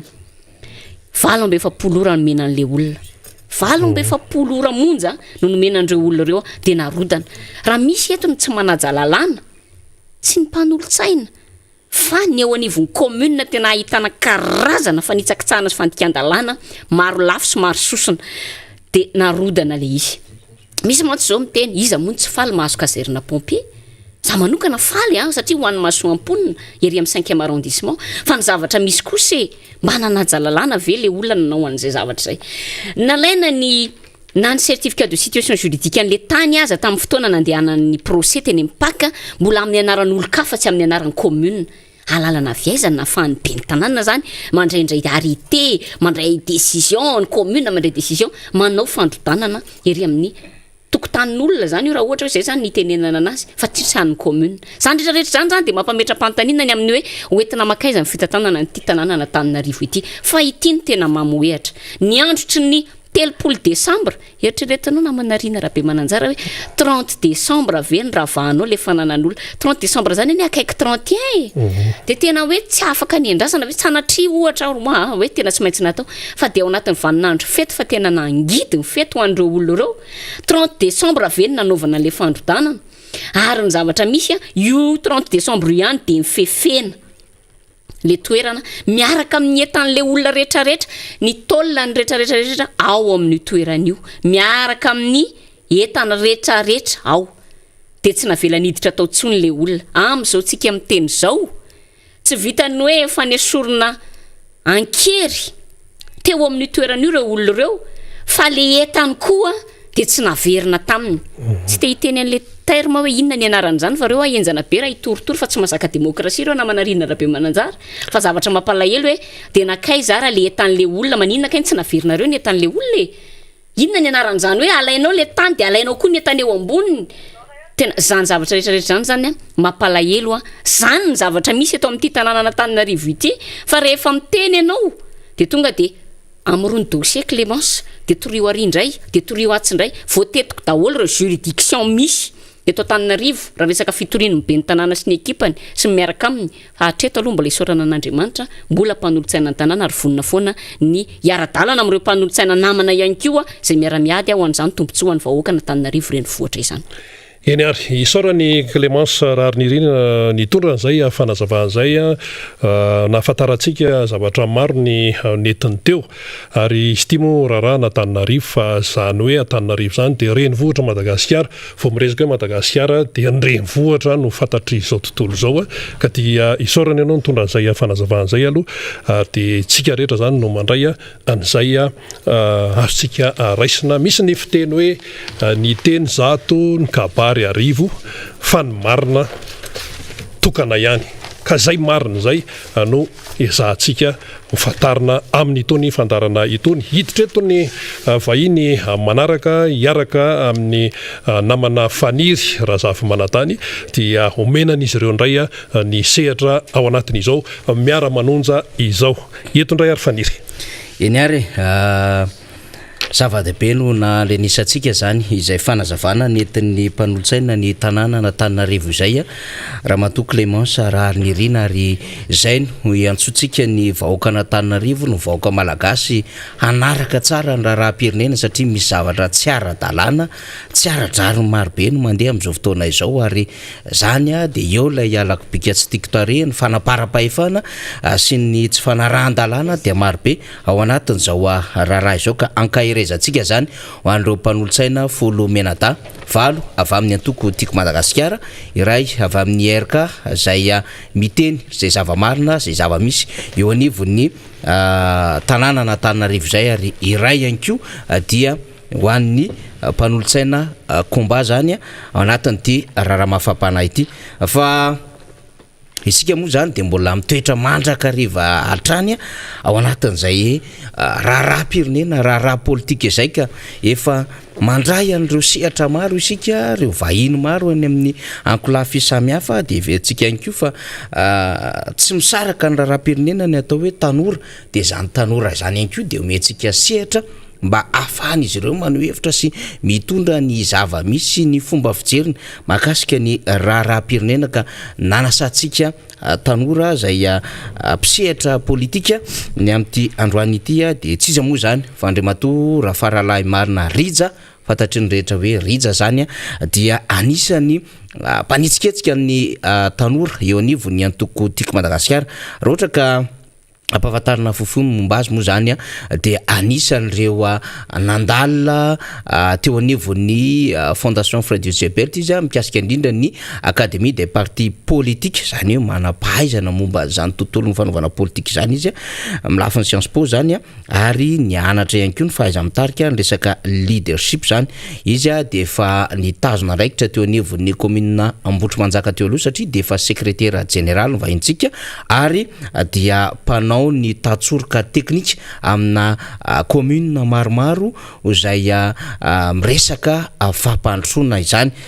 izy moa efa nambarantsika teo dia anisan'ny mpanetsiketsika ny tanora ary dia mifandray amin'ireo vondrona tanora marobe indrindrandrindra moa zany dia miainga avy ao anatin'izany antoko tiako Madagasikara izany miarabanao namana Rija tonga somatsara moa zany eto fandaharana miara-manonja efa ela no nanirina mba hoe aleo mba maneho hevitra ny tanora dia nasaina mihitsy ianao androany efa tamin'ny herinandro no nandalo teto madame Michel Razana Mahery izay nitondra ny fanazavana samihafa eo anivon'izany antoko tiako Madagasikara zany eo ny resaka leadership eo ny resaka redynamisation eo ny resaka fanetsiketihana ny tanora sy le hoe révolution politique fa eto ihany koa ianao namana Rija miarabanao tonga soa miaraba namana Faniry Razafy Manantany dia miarabantsika mpanaraka ny miara-manonja atao anatin'ny onjam-peo sy télévision MPS miarabantsika tompoko eny ary mahazo atsika ihany koa ny radio Matana manarija miarabantsika ihany koa mpanaraka ao anatin'ny radio Mata izao tontolo izao koa manaraka atsika amin'ny alalan'ny Facebook sy ny YouTube zany izay adiniko moa nanao kokoa atsika rehetra fa rehefa mivezivezy kely teo zany mijery ny vaovao sy mijery ireo fiarabana samihafa atsika dia manao kokoa atsika izay maneran-tany mandray ny fandarana miara-manonja Rija avy hatrany dia anontany a manahoana ny fahasalamany ny tanora tiako Madagasikara 7 taona nijoroany zany antoko zany a raha am'izao fotoana zao. Ny fahasalamany atoko tiako Madagasikara resahana manokana ao anatin'izany ny tanora tiako Madagasikara ao anatin'izany 7 taona izany. Raha olombelona zany dia azo lazaina fa efa matotra, efa manana ny karapanondrom-pirenena, zany hoe efa samandray andraikitra amin'ny lafikery samy lafikevitra maro samihafa. Raha ny tanora tiako Madagasikara no resahana manokana dia ao anatin'ny tanteraka ny fanaovana redynamisation na ny fanitsehana, na ihany koa famohazana an'ireo tanora ao anatin'ny antoko mba tena andray anjara mivantana amin'ny sehatra ara-politika. Izany hoe manomboka ny anivon'ny fokotany, eo anivon'ny commune, eny anivon'ny distrika,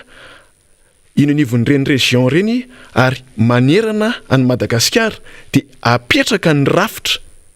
ny structure sy izay heverina rehetra fa ratsa mangainga ao anatin'ny antoko mba tena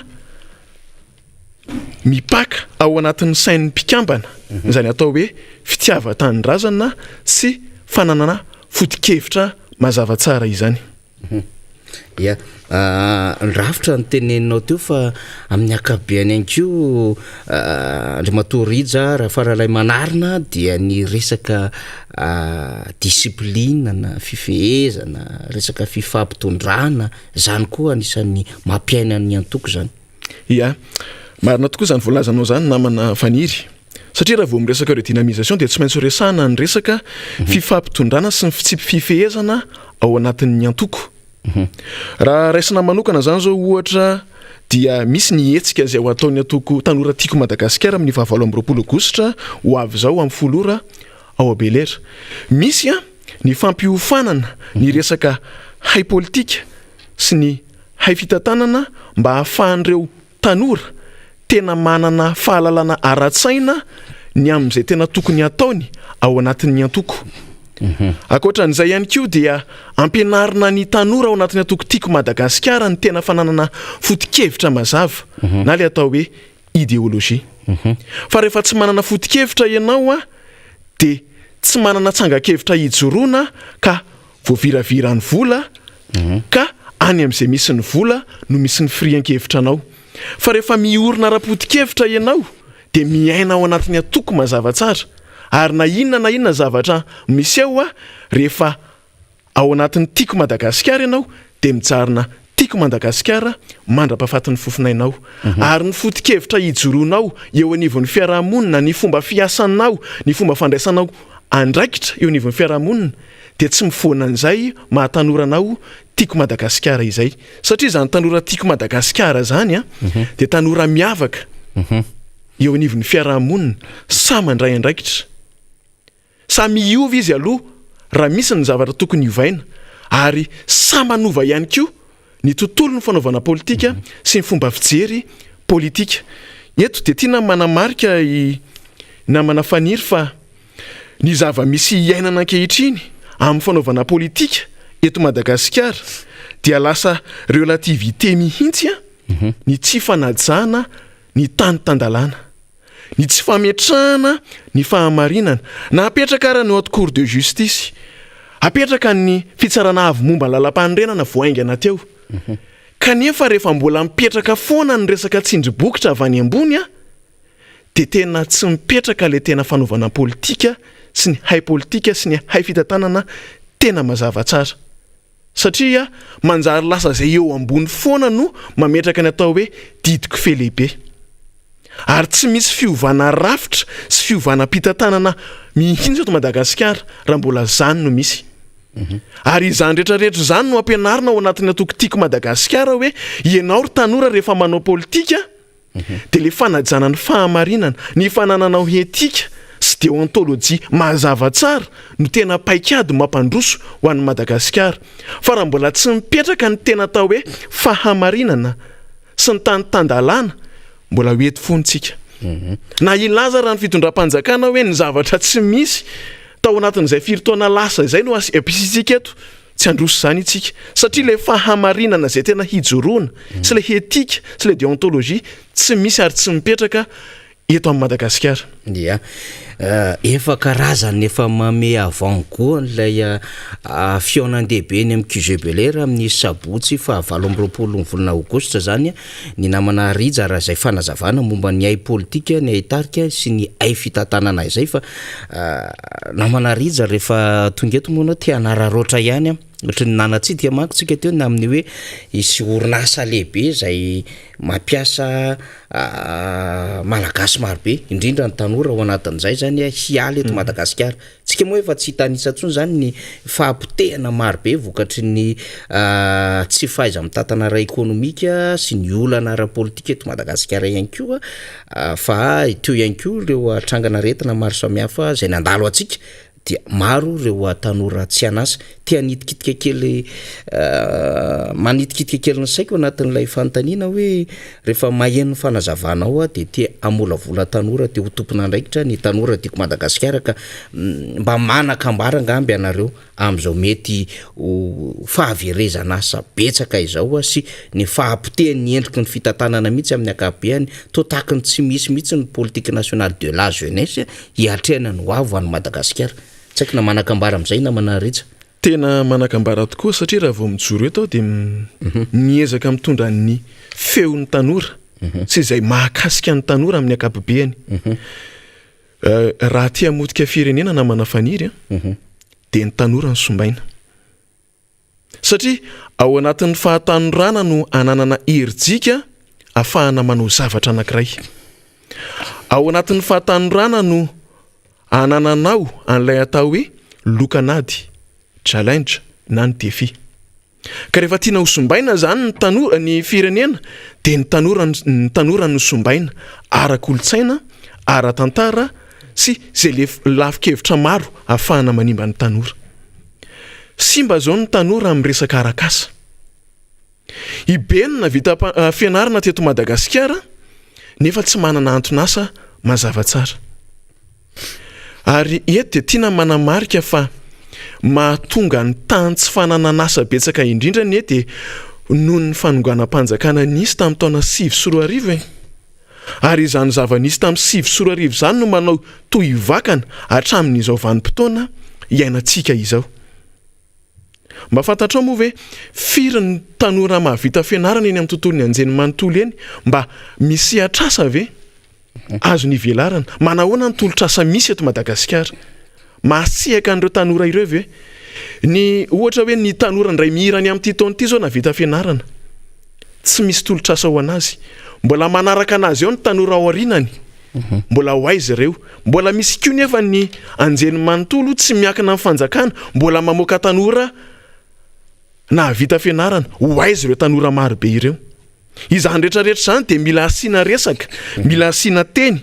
fa ny fitondram-panjakana mihitsy dia tsy manome vahana ho an'ny tanora sy ny tontolon'ny tanora eto Madagasikara indrindra ny famoronana asa tompoko. Tsarovy tsara ngefa anisan'ny manana olana ny tanora raha mbola mianatra izy dia ny resaka vatsim-pianarana sy ny resaka fampitaovana ny sesisesy mihitsy izay ny resaka tolona mahakasika ny vatsim-pianarana sy ny fampitaovana eny amin'ny université am-panjakana ary miteraka faharatsana sy fidirana hôpitaly ho an'ireo tanora ireo izany. Kanefa ny hoavin'izy ireo mijereny mahatonga an'izy ireo manao antsoavo ny fitakiana mahakasika an'izay vatsim-pianarana sy resaka fampitaovana izay. Dia lina de lina mihitsy ny mino fa le ny tanora manaraka atsika ihany koa namana ritra dia tena lina amin'izany fanazavana izany satria dia mitondra anjara biriky ho an'ny tanora. Teto moa zany nisy fanazavana izay nentin'ny Ramatoa Michel Larazana Mahery izay anisany mpiserasera ihany ao anatin'ny antoko tiako Madagasikara ary anisan'ireo ihany koa izay manetsiketsika ny tanora tiako Madagasikara ny amin'ny hoe amolavola tanora ho tompona andraikitra satria reny tanora reny rehefa ao anatin'ilay antoko dia tsy vitany hoe handraindraikitra ao amin'ny fiarahamonina izy fa kitantana fanjakana ihany koa ny fanazavana eo teo zany de azo antoka zany amin'izay anjara biriky hoentin'ny tanora tiako Madagasikara zay zany ny anjara biriky ho an'ny tanora zay misehatra ho an'ny fiainan'ny firenena fa amaraparana an'le fivianiananao zany tsika iza zany no tanora antsona ho avy eny amin'ny QGBLR amin'ny sabotsy zao namana rija satria efa nazavainao teo zany ny endrikendrik'ilay fionana ny zavatra tianareo ho atolotra ao anatin'izay fiofanana izay ny famolavolana foto-kevitra ny fampandraisana anjara an'ireo tanora ireo ka tsy maintsy tanora tiako Madagasikara ve namana rija no andrasanao avy eo sa dia rehefa tanora izy dia afaka tonga miatrika an'izany fionana izany amin'ny sabotsy zao indoko eto aloha de tiako kely ny manamarika ary manitsy teboka kely ny amin'ny zavatra andresako teo aloha teo misy fitenenana iray zay manao hoe ny atao hoe mpitarika mahay dia mahalala vetrany ny ao an-tsain'ny entina matoa zany ny mpitondra ankehitriny tsy afaka mijery ny tontolon'ny tanora sy ny tontolon'ny arakasa sy ny tontolon'ny fampanananasa de tsy fantatro hoe mahay ve izy sa tsy mahay fa raha mahay izy mahatakatra vetrany ny ao an-tsain'ny olona zay entiny ao anatin'izany de misarika ny sain'ny tanora hoe fataro ny tantaran'isy talohan'ny 7 nanao ahoana ny fiainana teto Madagasikara talohan'ny 7 ambany de ambany zany hoe tanora tsy miasa izany ary na niarika-karena teto Madagasikara ary tena hoe azo lazaina fa tsara de tsara tokoa fa rehefa tonga ny fanonganam-panjakana ny 7 de ny tsy totongana ny fiainana teto Madagasikara ary voakasika ao anatin'izany ny tanora ka eto ary tanora namako de misarika anao hoe sahy manao politika ary rehefa manao politika de manaova ny politika amin'ny tsara rehefa fantatrao zay le tantara talohan'ny 7 sy ny taorinan'ny 7 hatramin'izao vanim-potoana iainantsika izao raha mbola tsy ao anatin'ny atoko politika ianao de fataro le tantara fa afa mihitsy zany hoe fiainana teto Madagasikara talohan'ny 7 sy izao vanim-potoana iainantsika izao de manentana anao hoe andao hiditra ao anatin'ny atoko tiako Madagasikara raha hitanao fa mety aminao ny foto-kevitra ao anatin'izany atoko zany sy ny vinam-piarahamonina ao anatin'izany atoko tiako Madagasikara izany aza mijanona fotsiny hoe ny fidy ianao rehefa ho avy ny fifidianana fa rehefa mifidy ianao dia anjaranao ny manara-masony ny olona zay nofidianao fa tsaro fa ny safidinao de miankina amin'ny safidinao ny any anatin'ny volaninao izao vanim-potoana iainantsika izao mahakasika izany indrindra akoatran'izay ihany koa de sahy misehatra eo anivon'ny fiarahamonina manao politika aradrariny ary mampanjaka ny fahamarinana ny fantanina petraka ao de hoe tanora iza no avy ary sy andrasana tanora iza no avy sy andrasana amin'ny sabotsy zao voalohany indrindra ny aloha de efa misy ny fiantsoana ho andrasa mangaika rehetra eo anivon'ny tiako Madagasikara eo anivon'ny distrika sy eo anivon'ny commune ka ny mpikambana tanora tima rehetra dia antsoina ao anatin'izany ianao ihany koa mety hoe efa nanaraka ny atoko tiako Madagasikara kanefa tena bevo izay fahalalana ny ao anatin'ny atoko zay sy ny atao hoe hay politika sy ny hay tarika ary ny hay fitantanana antsoina ihany koa ianao fa mila manaraka n'izay rafitra eo anivon'ny atoko tiako Madagasikara izay mazava tsara zay namana rija zany ny azo lazaintsika mifampitahana tsotra ataontsika nge zany de tsotra be hoe rehefa tsy niomana hitondra fanjakana indrindrandrindra rehefa mitarika fanjakana lehibe tahaka izao dia mitarika fahampotena sy fahavoazana lehibe ary zay no nahavoantsika miresaka 7 ianao de zay no nahavoantsika amin'izao fotoan'izao satria tanora tsy niomana hitondra fanjakana tanora tsy nanana fanabeazana ara-politika tanora tsy nanana an'izay kolotsaina ara-politika zay tsy nanana an'izay hay politika hay fitantanana hay tarika zay dia lasa potika le firenena ary zay alovatsika araka mifanazavana eto zay namana ritsaka manana ataoko hoe tsy ray minitra angamba fa mba hiangarana noho ny rehetra kosa ianao mba omena 2 minitra ianao anaovana ny fanetana mino koa fa ny any adelam-bato rehetra any koa mba misy lina am'zany fanazavanao zany de mba sady manao kokoa ianao moa zany no mety misadresse fa misy tanora koa nge lina amin'ny antokotiko Madagasikara ny velany any namana retsy mamarantsika eny tompoko teboka kely farany tiako apetraka i namana faniry de izao hoe rehefa tsy ampianarina politika ny tanora de tsy atakatra mihitsy ny atao hoe tisoka efa mino fa leo anie omena asa hihainana mandavataony toy izay sakafo lany ndray andro fa rehefa mahay mandanjalanja ny atao hoe politika sy ny fomba fijery politika isika de tsy voafitaka ao anatin'ireny tosika efa mino ireny satria reny dia lany ndray andro fa tsy ho sakafonao mandavataony isika nefa matoa ny anatra natoa nanita-pahalalana de hevitra fa hoe inona no mampandroso eo amin'ny fiainako eo amin'ny ankohonako eo amin'ny fireneko sy mahay izao amanontolo ary izay mahatonga nahakirotsaka sy andray anjara eo amin'ny sehatra politika eto dia misaotra n'ireo namana zay ny ampitan-dranomasina any anisany mandefa impetsakato hoe mba asio resaka ny tanora ao anatin'izany ny namana razana-pahatelo valisoa zay miteny mba asio resaka ny tanora fa tena manandanja tokoa ary ny tanora no hoavy ny firenena ny tanora ny tompon'ny ampitso ento ary zany de manentana antsika tanora zay mbola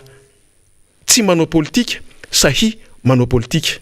andao hiaraka aminay ao anatina toko tiako Madagasikara fa ny anay dia famola volana raha-podikevitra fa tsy famola volana olona mandrevy amina zavatra tsy misy antony fa olona manana fodikevitra olona manana vinam-piarahamonina mazava tsara ary olona tsy voahozongozona ara-bola eny ary tena makasitrakotsika ny namantsika rija am'izay fanazavana netiny izay zava-dehibe tokoa zany satria raha ny 20 taona zay nijoroany zany antokotiko Madagasikara izany ny tanora tamin'izany fotoanandro zany azotsika antitra fa efa lehibe amin'izao fotoana izao ary marina tokoa zany satria efa maro amin'izy ireny no nanana andraikitra marobe tonga minisitra tonga loolona tonga solombavam-bahoaka be ny tanàna dia miaina ao anatin'izay hoe fameloma maso amina fodikevitra mafonja izay sy ao anatina hoe fametrahana faiza mitarika faiza mitantana ary faiza manao politika izany ndray zany ny antoko tiako Madagasikara amin'ny alalan'ny ratsan'ny tanora amin'izao fotoana izao ary mahafinaritra ny miaino ary nany faneho-kevitra namana rija teo ary de hitantsika hoe tena nandalina le rahalahy ary tena mametraka an'izany hoe hizarana zay traikefa hizarana koa zay fahaizana lehibe ao anatin'le hoe ny anarana momba ny fanaovana politika eto Madagasikara izay inontsika zany fa efa anjara biriky reny sady tsy anjara biriky fotsiny amin'ny hoe fitazaina ny olom-pirenena fa tena famolavolana mihitsy handray andraikitra eny anivon'ny fiarahamonina rehefa miresaka tiako Madagasikara manko dia ny eny anivon'ny fokotany ny commune ny distrika ny faritra anisan'ny sehatra lehibe iasany zany zay ny amin'iny fa tsika moa zany de fa elaela nantany aiza ny solombavam-bahoaka amin'ny firaisana fahefatra député Rambosalama Emilien tao anatin'ny 2 herinandro zay tsika somary tsy tazantsika kely izy adidy amanandraikitra daholo zany satria dia nisy fotoana ihany koa izy tahaka ireo solombavam-bahoaka namana dia nivezivezy amin'ny solombavam-bahoaka ny Madagasikara azy ary eo koa amin'ny andraikitra ny boriboritany fahefatra dia tafara-dalana amintsika indray ny député anarao amin'ny firaisana fahefatra dia iza moa zany fa ny député Rambo sika mino fa tsy ho tesitra ny député Rambosalama Emilien raha miteny député Rambo satria zay moa tonga de afatarany be sy ny maro azy miarabanao andriamatoa solombavam-bahoaka tonga somatsara indray atao anatin'ity lapa-be ny adevitrintsika ity dia ny miara-manonja misaotra petsaka fa ny faniry dia miarabanao amin'izao andro ny atalata zao ary miaraba koa ny vahoaka rehetra ny velany sy tatoerana izay manaraka tsy tapaka raha ataoko hoe miondana mihitsy manaraka nyity fandarana miara-manonjy ity satria ity fandarantsika ity de tsy vita amin'ny fotsiny hoe enona am'izao fotsiny fa tena fandarana mitaiza ary mitondra ny vahoaka tsirairay izay meno azy any amin'ny tokony hitondrana ny fiainam-pirenena. Kopakopa-tanana manokana ho an'ny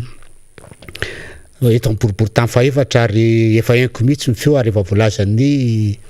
namana faniry tao moa hoe aiza ny solombavamboakanay io izy io fa araky ny tena no fandaminana sy ny amasolom-bavoaka amin'ny Madagasikara zay dia mbola nisy fotoana kely nandehanana ary hoentina aminareo eto hoe inona ny zava-misy tany amin'ny toerana nandehanana tany satria tena mafy dia mafy tokoa le fiainana ary ataoko hoe araka le fitenenina hoe tsy ny hoanina androany tsony tadiavina rapitso fa tena efa tadiavina rafakapitso fa tena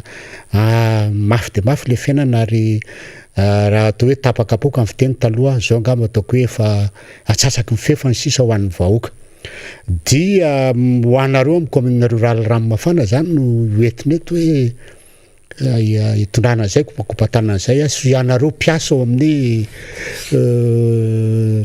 toerana fitsaboana amin'ny Ranomafana ao amin'ny centre termique centre thermal ao Antsirabe dia ao koa ianareo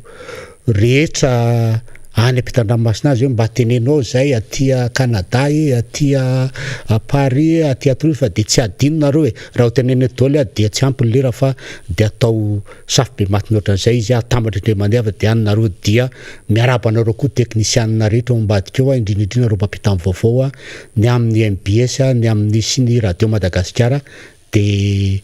fa ny radio Mata dia namana faniry moa tsy adino sy namana rina Rabe Mananjara eny ary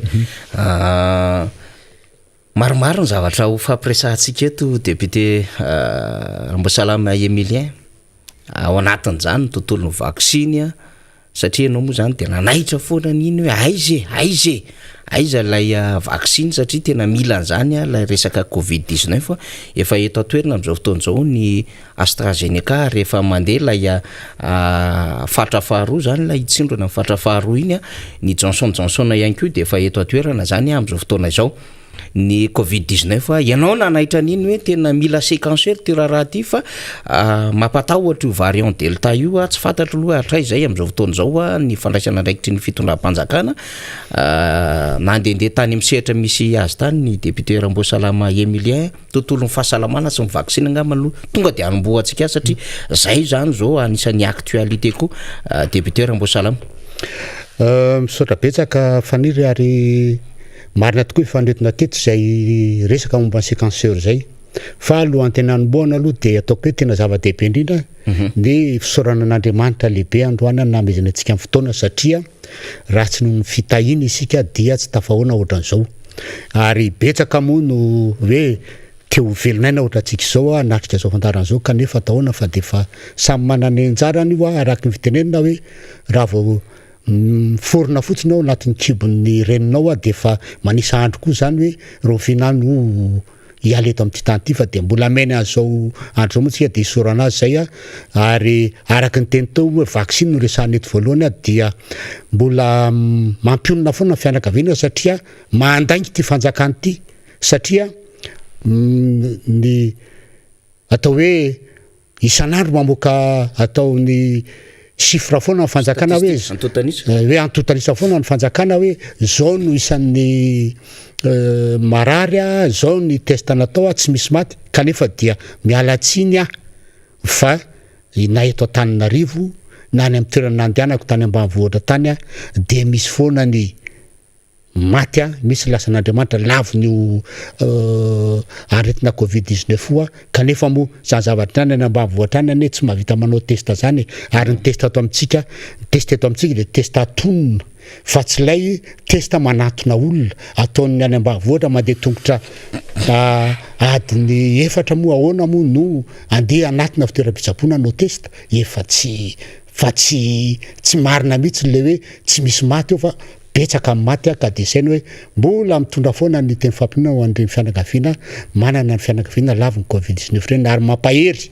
ireo vahoaka mbola ao anatin'ny fitsaboana any anatokantrano na any amin'ny toeram-pitsaboana zany momba ny vaksiny namana faniry dia zao marina tokoa no efa tonga ny AstraZeneca sy ny Johnson na Janssen izy tsika fa ny tena mampalelo de sao miraikiraiky ty fanjakany ty manao ny fandaminana sindretra momba azy ohatrany hoe sanatrin' izany tsy lara-pahamehana mihitsy ny fafanaovana vaksiny an'le olona fa ohatrany hoe ampivilafilaina laindrony le zavatra tenenako an'izany fotsiny de zao efa tsy voatapabolana zay tonga ny Johnson aizy izy zao tamin'ny farany volana jolay zay de hoe ny mpiasa fahasalamana no atao lara-pahamehana de ny ankizy andeha any an-dafy de ny ankizy hianatra any an-dafy de ny mpiasa ny mpitandro filaminana de ny mpanao hiraka tsara zany kanefa tsy arakarak'izay ny zava-misy de zao za mipetraka akaiky ny kapisaty eo amin'ny kapisaty eo mba amresaka amindreo miaramila reo mbefa natao vaksiny velitianareo vaksiny ina Johnson tsy misy an'izany de le zavatra zany tenenina hoe tao lara-pahamehana ny mpitandro filaminana nefa tsy misy kanefa tady io tsara fa io vaksiny io tsy raha misy tsy misy fambary hoe ty afa ho avy any aminao fa na miaina ohatran'izao azy ianao mpitia amin'ny fotsiny de fa taraiky eo anao de zay mihitsy ny tena mba magaga ihany ty fanjakany ohatra tena lalovina mihitsy le fiainan'le vahoaka tenenina hoe nalefa mena tany nosy be meny tenin'ny filoham-pirenena mena tany Sainte Marie fa maninona nosy be Sainte Marie fotsiny mena fa liabony zany de maninona tsy mena le Johnson kanefa tady io tsara fa io vaksiny io ane na manafaniry io ny tena ataoko hoe ahafahana mampandroso ny firenena mampandroso ny toe-karena ny atony de zao raha tonga ny confinement tsy sininina vita eto kanefa io zavatra io mbola tsy voatsinjara foana ny fomba fanaovany vaksiny hatramin'izao atao inonao fotsiny io nefa betsaka ny olona miandra ny zavatra io mba ahafahany manao ny asa mandrarany misy azy eo za zao teniko zay hoe zako de tsy hanao miara-manonja mihitsy raha tsy vita vaksiny ary natezitra ny solombavam-boaka sasany zany de hoy za hoe za tsy hanao vaksiny indray raha tsy le Johnson de zo moa de zay mba atao hoe prérogative antena zany navita le Johnson antena de vao vita iny de zao hitanareo tongo zao fa le vahoaka tsy afaka misitraka an'izay karakory nefa rehefa tsy afaka manao izay zany petraka foana ny aia isan'andro vaky zao raha misy lelolelo kely mandeha amin'ny orona misy mikitikitika any amin'ny tendany de iny ty marary ny saina sy ny rehetrarehetra akahoy zay hoe zany zavatra any tokony mba hojereny fanjakana akaiky ary tsy hoterizinao io zavatra io ary le zavatra ane tsy hoe be de be akory fa ataoko hoe le izy eo amin'ny ronjato roa etsy fotsiny no atao hoe dose ny AstraZeneca sy Johnson zany raha any amin'ny firenekafa zay te androso malady fireny bebe zany ndray andro de vita de fa mitady ndray fa ny atsika efa ho tapabolana natongavandreo vaksiny le Johnson ataoko hoe raha misy de misy angamba ataoko hoe valonjato eo mivita ny tamin'io fa le tena olona liany fotony tena mitady de tsy mahazo ny zavatra io tena aminao azy zao hoe lara-pahamehana ny mpiasa ny fahasalamana tao amin'ny rano mafana zay nanaovako traitement ny namana faniry de misy 570 mpiasa fa miteny aminao fa 10 manao inona ny antony zay hozy izy miandra le Johnson nefa leo am'le centre crénothérapie centre thermal lotsira be de mandray olona natrany amin'ny piscine ninona sy ny rehetrarehetra misy olona mifamezivezy be de ça fait zany le olona manao an'le geste le izy teo geste barrière manao an'le cache-bouche kanefa ny asa miandry azy mila aina mila hery farafaratsy ndra mba mavita an'le vaccin izy de mba hoe 4% ny hoe afahany mamindra le aretina raha misy izy any am'le patient zany fa raha ohatra izy ka tsy nanao le vaccin 60% de tsy mba hitreto le fanjakana ve zany hoe mpiasa-panjakana toa zay mikarakara ny vahoaka ny fahasalamana vahoaka zay hoe arena ny fahasalamana tsy vita an'izay vaccin zay de tsy alefa le izy fa de natao fotsiny hoe lara-pahamehana nareo ary zay le zavatra tsy alefa akory any amin'ny toerana tokony anaovana azy fa miakatra te Tananarivo le olona manao liza zay mbola be filatanana am'izao fotoana zao de hoe fa inona ary ty fa tena ohatrany tena tsy rarahina mihitsy le vaccin le fanaovana le vaccin zany raha atao hoe 200 000 fotsiny eo vitan'olona ndray andro zany de raha ohatra zany mahazo dose maromaro tsika de ahoana fandehana io ka tsy de tantara géographie neto fa tena misavoritaka mihitsy satria tsy mahay miasa an'le ministera da hoe ahoana ny tena fandrindrana de zavatra ty midehaka fotsiny de hidina terrain zay fa nga io vita vidirina terrain fa tena fandaminana mila anticiper na zavatra rehetrarehetra mila atao hoe ty vaccine ty aloha tena ahoana naovana ty mba ho vita vetivety ty ahoana naovana ty mba hasotony olona anao anty fa tsy anoatra le farany teo vakina arina fotsiny mahamenatra ny reny ary ohatran'ireny any tena ohatran'ny hoe mialatsiny fa ohatran'ny hoe faiziny firenena matanjaka tsika am'le famezana vaccine iteny aminao azao manino Côte d'Ivoire meno Frantsay 1 million de doses mahery ny Madagascar firy meny américaine Johnson plus de 300 000 doses de firy ny meny Frantsay 200 000 doses hitanao am'izany ary ireny ane de efa hitana hitarafana hoe ny considération le fanjakana malagasy vis-à-vis firenena matanjaka tonga amin'ny tenin'ny baiboly hoe rehefa tsy atokisan'olona amin'ny zavatra kely ianao de tsy atokisan'olona amin'ny zavatra ngeza be 200 000 doses tamin'ny voalohany aza tsy hitanao mifandehana ny olona ve amean'olona be deaibe nefa taddio fa arakaraky ny atongavan'ny azahoana ny immunité collective any no afahana mampandroso ny toe-karena afahana mamondray ny varavaran'ny lanitra amin'ny fampandrosoana ny toe-karena eto sy ny fizantany ka zany zavatra zany tsy haiko mihitsy hoe le fanjakana mihitsy miveny tena tsy mahay niasa nyreo olona voatendreo sa de ahoana tsara be mifandeha nyty raharaha ty fa tena manontany teny ianao hoe hoaiza ary ty Madagascar ty raha zao mifandehany raha Côte d'Ivoire mena 1 million de doses mena 1 million de doses satria zao atokisan'ny olona le fanjakana tena manana atao hoe paikady matotra tsara mihitsy nafitondrana tany sy ny firenena na amin'ny resaka vaccine io matory izy hoe mena 1 million fantany hoe ho vity io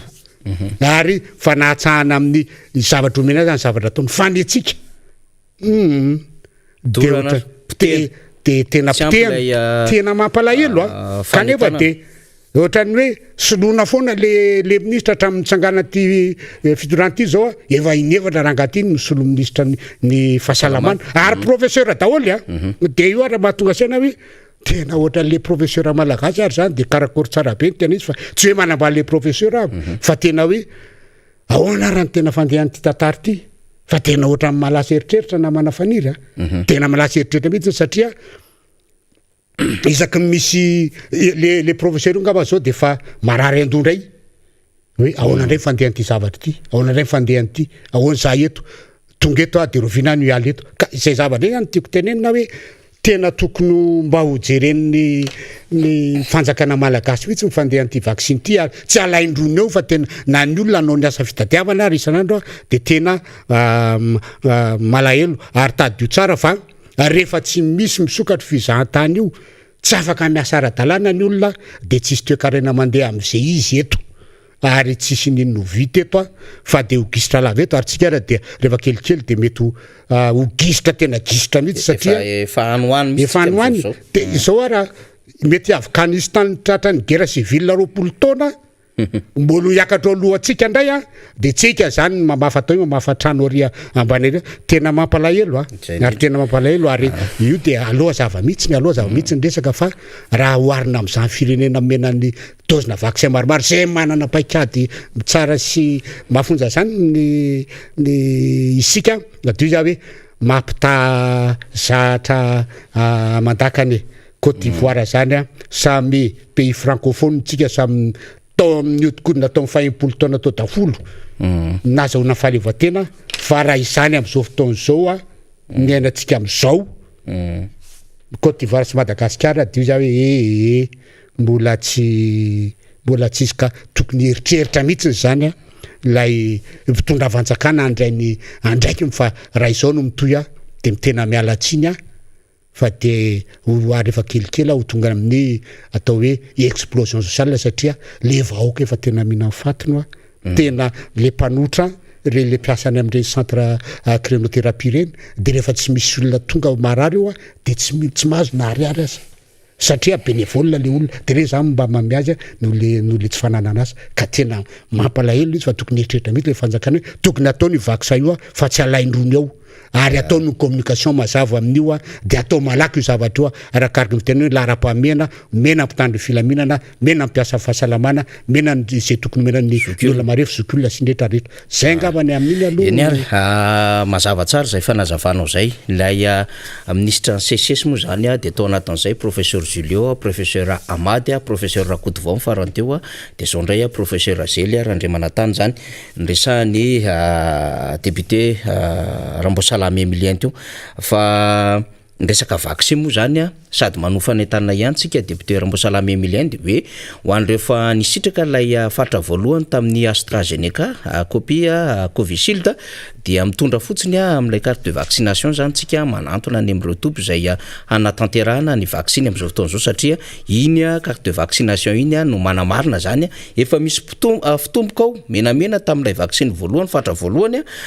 dia eo ankilany eo indray zany misy fitomboka faharoa zany ho tanterahana zany de efa hitan'ireo mpiasa amin'ny fahasalamana zay ny Johnson tena tokony aingana mihitsy ny fanjakana anao an'izay satria mba tsy hitatra le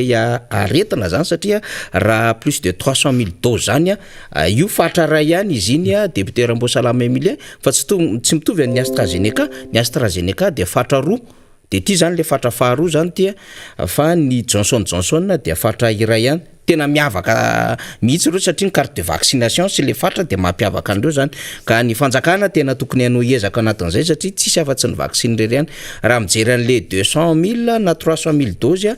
député Rambosalamy Emilien isika de zany ene tena ohatrany hoe natokana ho ana district iray nefa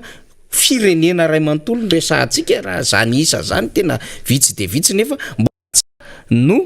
mandrindra sy mikarakara an'izany vaccine zany mavaoka malagasy ka zay mihitsy le zay ny tena mahagaga hoe andamina fandaminana kely falaovana zay vaccin tsy ampy ray tapitriza zay hoe de ho sarotra be ho anty ministère matanjaka be ty ministère fahasalamam-bahoaka ty ary ataoko hoe raha fitambarareo dose anankiroa reo dia atao hoe tsy mihoatra ny eninetsy kanefa zay dose zay le araky ny teninao le Johnson manisa olona fotsiny hoe 325 000 le de tonga de tsindromona de vita ndray mandeha iny de vita le AstraZeneca zay hoe mbola omena an'le olona efa navita tao tsy haiko tao amin'ny 195 000 tao mivita voalohany de misy ambiny dia miandry zay zany fa tongava mena zay olona manaraka indray dia miandry 90 jours amin'izay fotoana zay mba zavatra tsotrany zany fa tena tsy azoko mihitsy hoe ilana inona ary nanao an'izay zavatra any nefa zavatra calcul tsotra be ne zany de fandaminana tsotra fotsiny de tenenina hoe aiza ary ny tena tokony nanaovana aiza dolo nanaovana le voalohany alefany iny fa tena tsy mbola nisy ohatrany teo fa tena ohatrany mampalahelo ary le fiainan'le vahoaka zany tena mitaitaina mihitsy amin'le isan'andro za tena haiko hoe vita vaccine zao de tena milamina mihitsy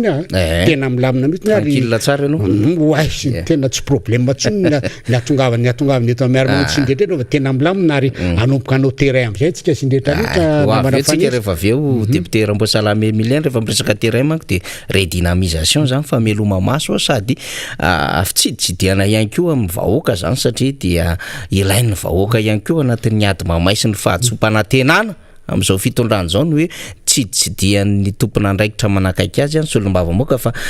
député Rambosalamy Emilien ianao moa zany anisan'ireo manamboninahitra lehibe zay nitantana andraikitra teto anivon'ny firenena rehefa mahita anao de manararoatra trano foana miresaka amin'ity tsy fandriam-pahalemana ity satria zany tsy fandriam-pahalemana zany de tena mitarika zavatra maro be mihitsy rehefa misy ny tsy fandriam-pahalemana de ndikan'izay zany de misy ny fahafatesana sy faharatrana olona rehefa misy ny tsy fandriam-pahalemana dia miravoravo tanana reo mpamokatra indrindrandrindra zany lay insécurité any amin'ny faritra ambany volona tsy fandriam-pahalemana any ambany volo de rehefa mitrango zany rehetrarehetra zany dia mitsoka miala amin'ny toerana misy azy zay amokarany reo vahoaka député Rambosalamy Emilien ary rehefa mitrango zany miala mitsoka anatin'ny toerana misy azy zany de miena ny famokarana tonga amina toerana samihafa na ambanivohitra na tanàn-dehibe satria dia miena reo mpamokatra zany mpamatsy ho an'ny sehatra zay tokony azo an'izay famatsiana zay de rehefa tonga zany rehetrarehetra zany de mefara ohatran'izao soprite zao inona le izy de hoe tsy ampy le resaka approvisionnement sy ny sisa de tsy ampy ihany koa le famokarana dia tonga any an'le hoe besina consommation zany dikan'izay zany a de lay pouvoir d'achat ndray no voatono anatin'izay io anie randra-tariana be da be mitarika zavatra lavatra be io zavatra io ary tokony ho fantatry ndrehetra fa eto moa zany de misy mpitondra cerveau eto a de misy hoe gouvernement d'action eto a de misy filoham-pirenena tena mahiratra sy maranitra eto a kanefa rehefa mijery ny zava-misy tsika de tena potika le fiainan'ny firenena resaka tsy fandriampahalemana deputera Mbosalama Emile mikaikaiky teo zao tsika fa mbola ho ivahiny io izy rapitso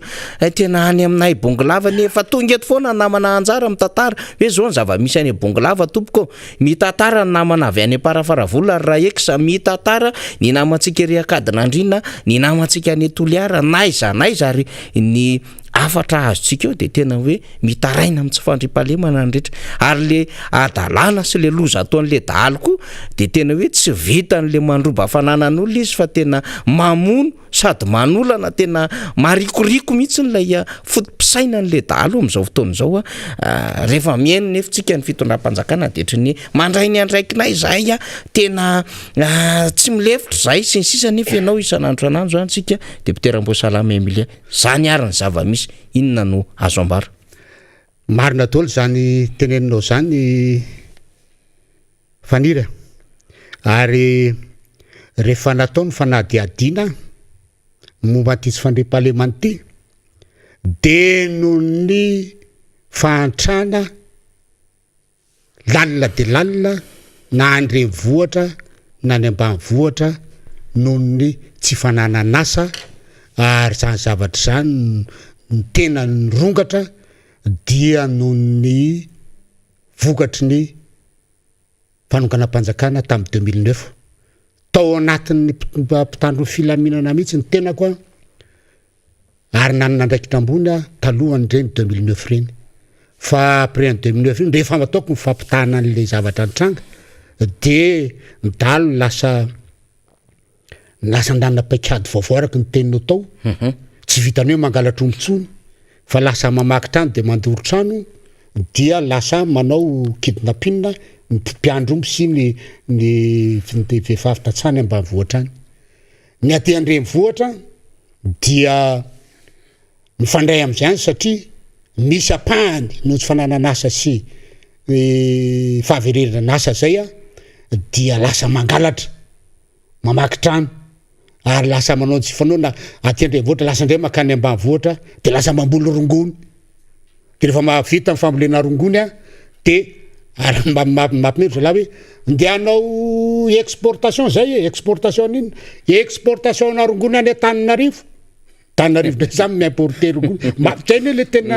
le fiainaneny amin'ny marché local am'le eny zay fotokole ary tena mampimemita zay rehefa mandehany amin'ny faritra iva eny anao miady miresaka amin'ny reny satria mahasolo mbaboakinao mba amizay kaona fiainana de hoe zay zao mbola miandry importation na zavatra very ino rongony ary ny tena problème amty dia atao hoe le tsy fandraisana andraikitra an'le tompona andraikitra izasokajany ao anatin'ny ty resaka insécurité ty mihitsy zany ny tena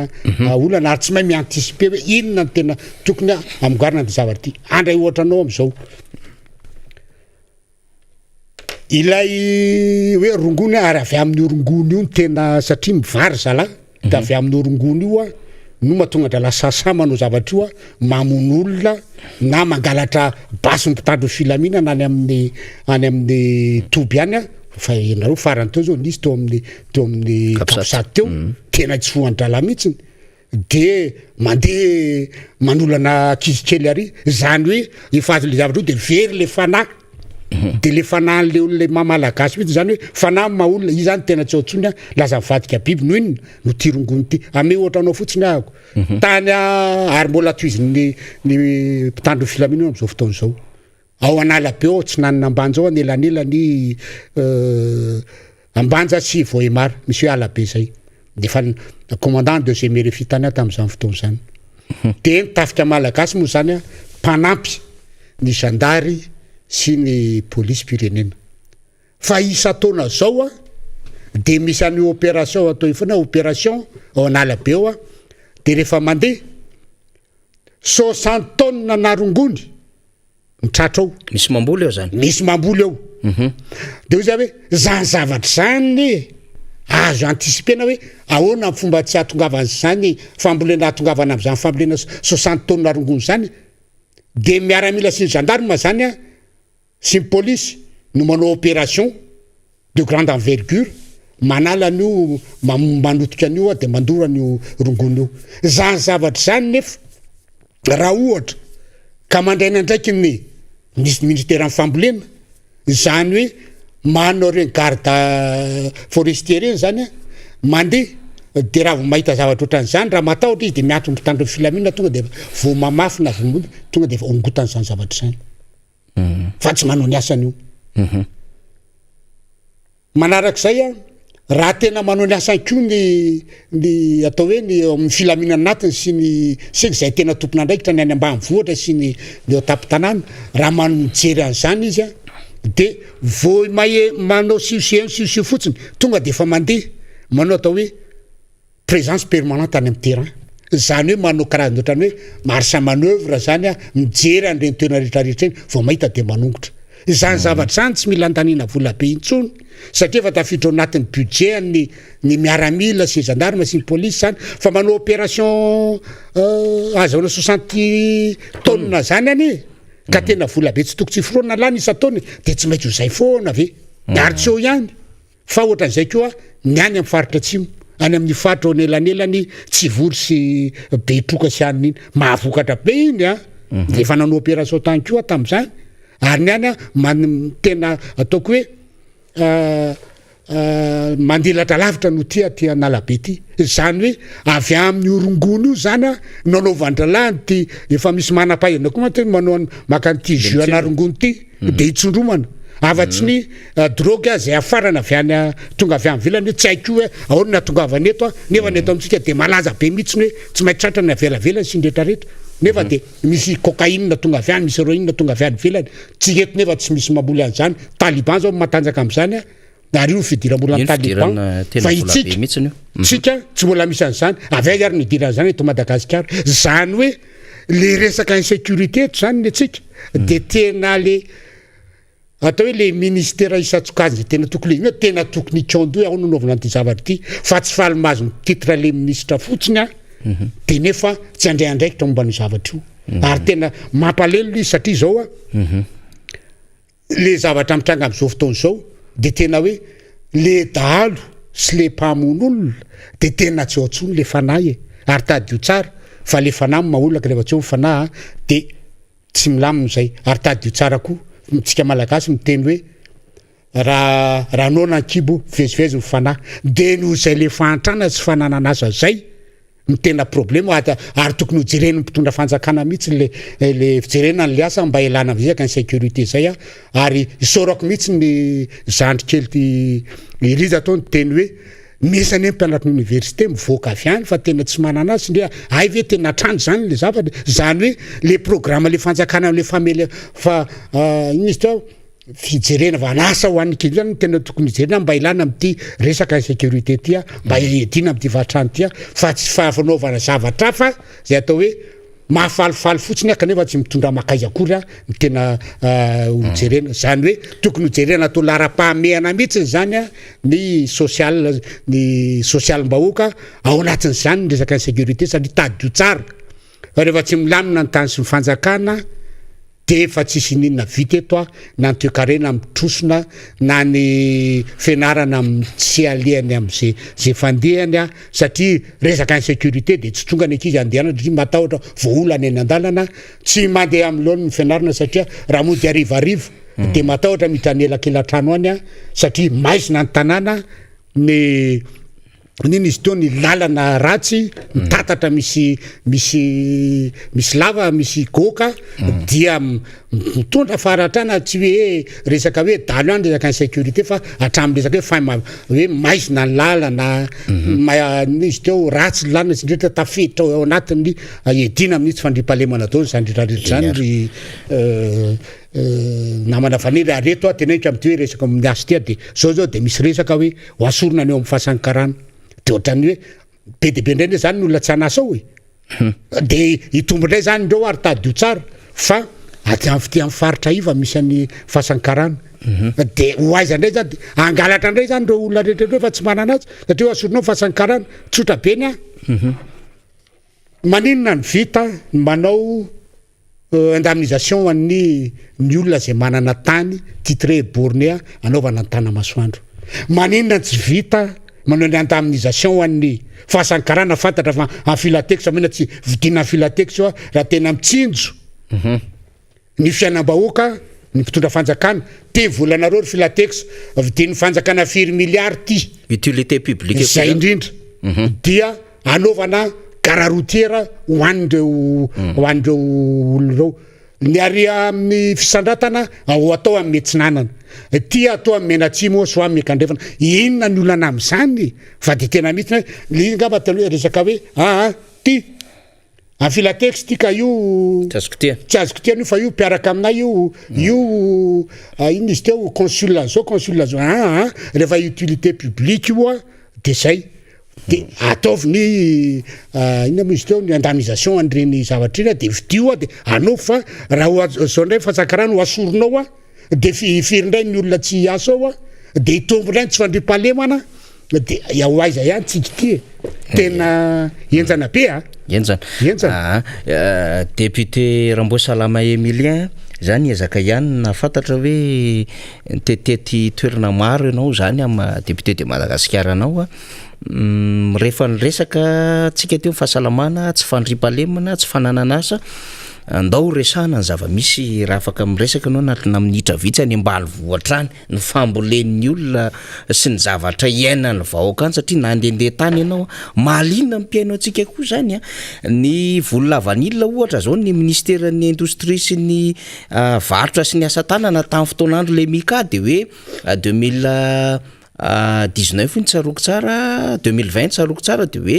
95 000 ariary ny vidiny lavanila maitso de nilatsaka 75 000 ariary imo le fahadisoana tao amin'le soratra nataondrareo tamin'ity taona ity fa rehefa tena manontany ny vaovao miresaka amin'ny namana ny maroantsetrako miresaka ny namana ny mananara any antala de hoe aty any 20 000 ariary 30 000 ariary ny lavanila maitso zany tsy tafapetraka le vidiny amin'ny tena izy député Ramboasalama Emilien lavanila zany resantsika zany fa betsaka ny manana olona kanefa mbola misedra zavatra hafa ihany koa ny mpamboly any ambanivohitra ny député Ramboasalama mariny zany betsaka mihitsy ny olona any amin'ny tontolo ambanivohitra ary ataoko hoe ohatra ny valala voatango ary rehefa nambola velona le tatsasy satria nio tsy voavany olana raha araky ny fanaovana barasy indretrehtra mba amekaran'le anatsarana an'le fambolena de zao aty amin'ny fiompiana indray de efa mivadika zavatra hafa indray raha tsy tena aminao fotsiny zao hoe gagagaga ary amin'ity le aretina le misy biby kely vaovao indray tao amin'ny commune rurale Marifangady ao amin'ny commune ao amin'ny district na Rivomamo zay ao amin'ny député ambanivohitra mo aiza moa zany zao Rivomamo ty akaiky manala londo zany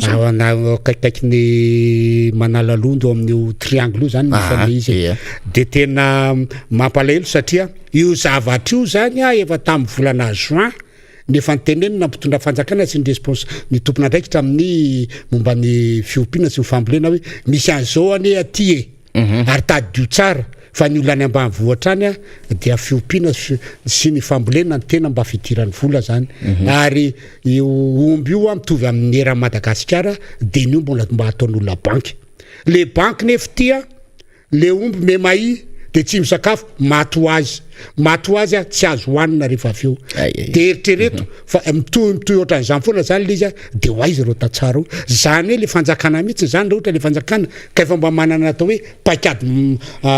matrotra tsara mihitsy na resaka fiompiana tokony mba hijery an'izany ny any apoty mijery hoe misy zavatra ohatra amin'izao raha tsy vitany any mba manatiny iny aty fa tsisy mindrara fa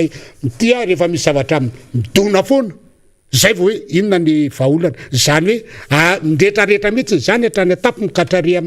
hatrany amin'ny au niveau an'ny région any zany de atao hoe pilotage à vue zany mifandehany ty zavatra tia zany hoe rehefa misy zavatra midona zay vao hoe ahoana ny lako fa tsy mamanana mihitsy zao ny fitondrana ty kapy tia zao ny tondratsika ty famboleny tia mety isy an'zao mety an'zao misy an'zao zao ny alana am'ty fa neny ty fitondrany hélicoptère mandeha io misy obstacle kay vao miala kely ty miala kely midiny ala miakary ala avy avanana fa tsy mba misimitsiny hoe zao ry tondrantsika an'tya zao daholo lalana andehanana mandeha amin'ny altitude ohatran'izao tsika de zao mikapy andehanantsika am'lamy fa tena mampalahelo plan de vol ozy izy namana ao amin'ny ahoana marina zay tena mijaly le olona io zao de efa be de be ny olona miteny hoe ory ramboa ahoana ndray ty bibikely aty aminay ty de nenay veranga teo mba telo de zao efa anakory de ho lasy eto zany ty ary ny tena tahoran'olona zao tsy mba misy fanazavana kory conscientisation l'olona hoe mitandreminareo fa tsy aza matahotra nareo fa io tsy mifindra amin'ny olona nefa ny ayan'olona dia hoe hoaizy ty de misy efa tonga ndray fa mijery sady mpanaroroatra na tsy misy inona de fa avy ndray hoe allo vidina zao ty vidina mora zany hoe raha ombona atao hoe ombona efatreto sy ray tapitrisa ohatra de matahotra le olona zany am'le izy de amidiny ray tapitrisa zany hoe ny efatreto zany de vera mampalelo ohatra zany hoe mila fandraisan-daikitran'le fanjakana mihitsy zany am'ty raha ty fa tena mijaly le olona na amin'ny lafiny fambolena na lafiny feompiana ny barazy moa de tenenina fotsiny hoe amboariny io miandry amin'ny gouverneur amboatra amin'ny barazy ohatra ny tao Antsirabe ty barazynay ty de amboariny ty mahita an'izany ataoko hoe efa ho 700 hectares ianao fa zany ane lalana kely barazy kely fotsiny sady lalana ane zany faniry de tsy tondraka kanefa le izy avely ipetraka am'izao fotsiny ary tsy lavitra ny hoe tsy any ambanivohitra lavitra kory zany vao Antsirabe 2 de mandava taona le 700 hectares de tsy azo ambilembaritsy anaovan'ny tsy azo de jereny gouverneur fotsiny jerena fotsiny hoe ahoana jerena fotsiny am'izao hoe kanefa raha lalana misy mpandeha isan'andro mandalo mandeha mekandrefana makany Amorondava makany Miandrovazo na mandeha mako amin'ny centre crinothérapie Betava de mahita ny zavatra io ary lalan'ny olona isan'andro de hoe mba ahoana de le amin'ny akavian-dany misy 700 hectares mahero nefa eritrereto raha zany 700 hectares zany fotsiny manome vary 3 tonnes amin'ny resaka hoe mbola tsy mécanisé ary zany na hoe tena mipapirizy ohatra ny Nendrajao fa tena hoe mbola ty am'le technique culture traditionnelle de mameo amin'ny 3 tonnes isaky ny hectare de 3/7 2100 tonnes de eritreretinao hoe raha 2100 tonnes zay atao hoe totona atao hoe 55% efa manome 1000 tonnes mahirany zany de zany hoe de jerena fotsiny am'izao kanefa tady tsara me malagasy vary ary mba tsy atonga le malagasy mbola hiala vola ndray vidy vary vidy an'le vary le iza moa le tena an'iny le to amin'ny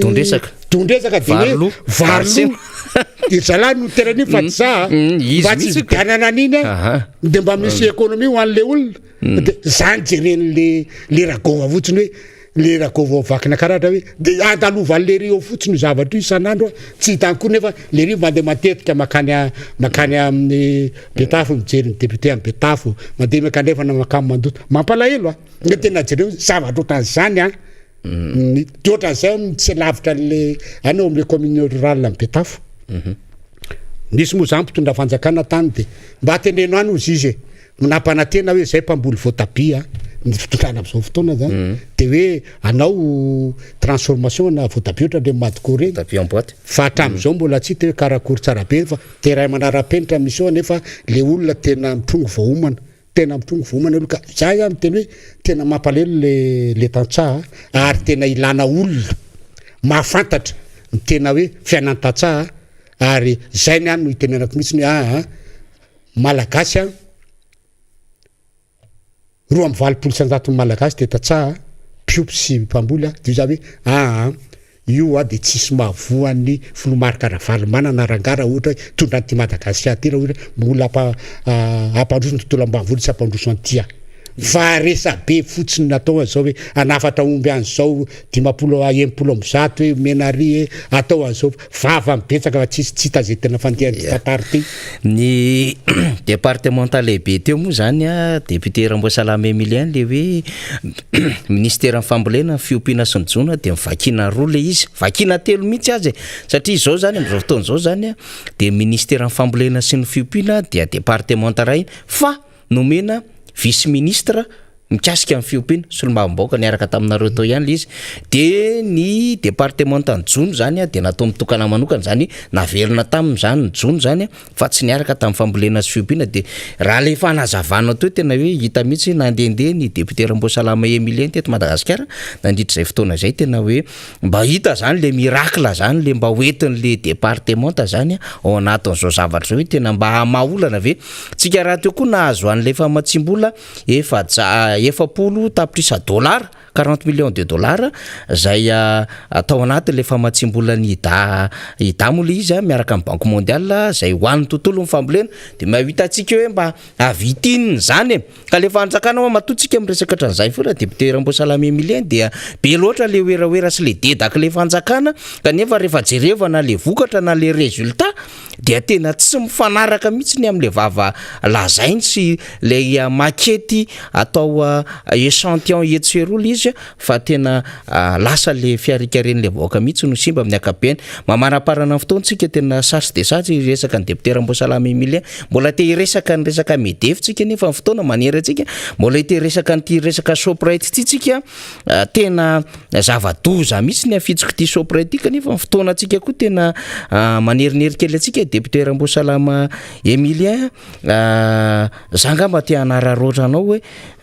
ianao mo tsy tazana tato ato no zay adidy amanandraikitra zay mbola tsy dépassé le événement nefa député Rambosalama voamalitsika zany no tena izy le famindram-pahefana atao ministère ny arena kibon'tany sy loharankarena ara stratégique ny prime ministre ndray nitazona andraikitra mba te hafantatra ny hevitra député Rambosalama Emilien tatanta nahazo gouvernement ndray zany tsika nefa gouvernement tonga de nidona tsy ampototsony le izy fa midona any amin'ny rindrina le izy zany telo andro taorinany iny de efa nisy nametra-pialana de efa betsaka ministra mahabe adevitra sy ny sisa de ny prime ministre zany zao no mitazona an'izay andraikitra zay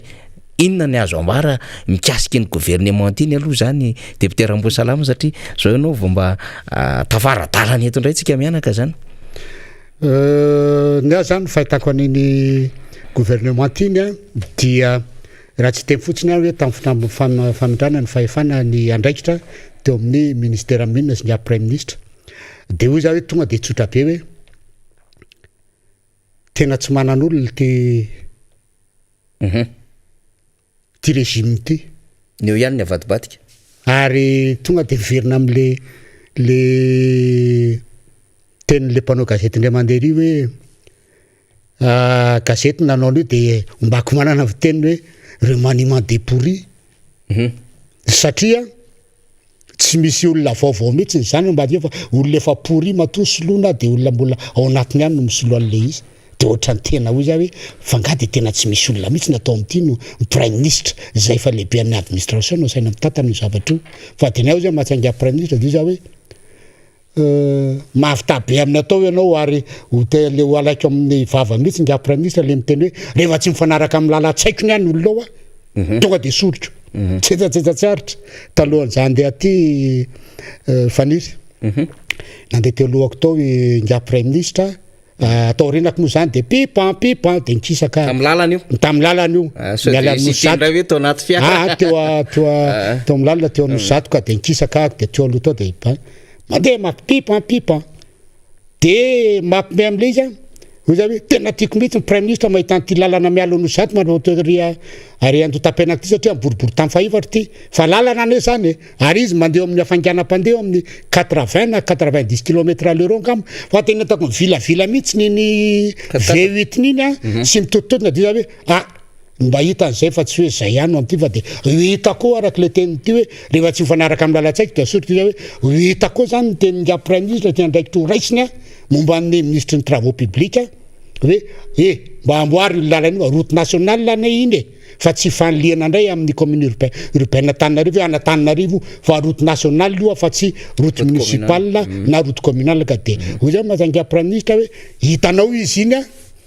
dia mba miandry avy aminao zany hoe asa rovino zavatra io no vita sa amin'ny 2023 indray zay vao vita ny portion kely olosato sy andotam-pianakiny fa momba le hoe le ministre ny makapiany de hoy za hoe tsotra be amin'ny miaramila de hoy za hoe amin'ny terme miaramila le misy hoe le soldat est à l'image de son chef. Zany hoe jereny zay momba an'ireny ministre mivoaka be dia be tao amin'ny Facebook sy ny rehetrarehetra reny dia lehibe an'ny exécutif anankiroa no nanendry azy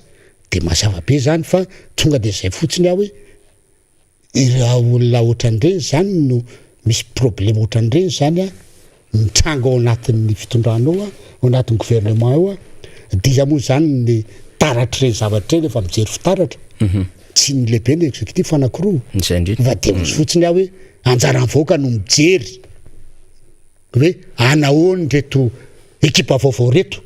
amany any anaty vilaninay ve sa anoatra le ampitombony any anaty vilaninay ve ampangery mivady aman-janakay ve sa andeha anao catalogue any amin'ny terrain satria efa misy sasany sady efa teny amin'ny terrain dia tonga ny antrany Ambatondrazaka mijery hoe ahoana mividy mivary amin'izao zao sy ny rehetrarehetra sa ny ery amin'ny charbon ahoana zao sy ny rehetrarehetra tsy izany tadiavin'ny olona fa tadiavin'ny olona dia hoe ataovy latsaky ny 2 mividy ny vary io sady voky ny olona minina sakafo tsara no mahazo tombony datsara ny charbon koa ohatran'izay tsy mividy lafo ny olona no afaka misotro rano mangotraka tsara fa tsy rano tiety ny sotrominany ka fa ny rano a betsaka koa ny olona mbola tsy manana rano hoe eau potable amin'izao fa rano avy any amin'ny vovo zany tadiavin'ny olona amin'izao ampidiny mividy le menaka zay misy tafakatra 2 sy 1 alina mba ampidiny verina amin'ny fampanantenanareo any amin'ny hoe 500 litatra mba zany tadiavin'ny olona zao fa tsy fandehanana hoe taria dia mijery an'izao taria dia mijery amin'izao taria dia mijery an'izao dia hitako moa raha vitan'izany isan'androko fa zay dia hiteny hoe aiza indray zany zao no fanaovana an'io sy ny rehetrarehetra ary mampalelo mihitsy ilay dia zao tsy hitan'ireo le hoe inona tena raha menaka fotsiny zao inona tena problème le menaka dia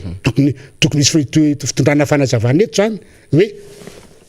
mahatonga le menaka io ane dia monopolisation ana mpandraraha anankiray mitrasika ny menaka io fa mody le soratra fotsiny eto novana be dia be hoe ty tournesol zao hoe ty soja zao hoe ty nianarany ty zao tavoaka ty oatra zao fa olona ray ihany io faniry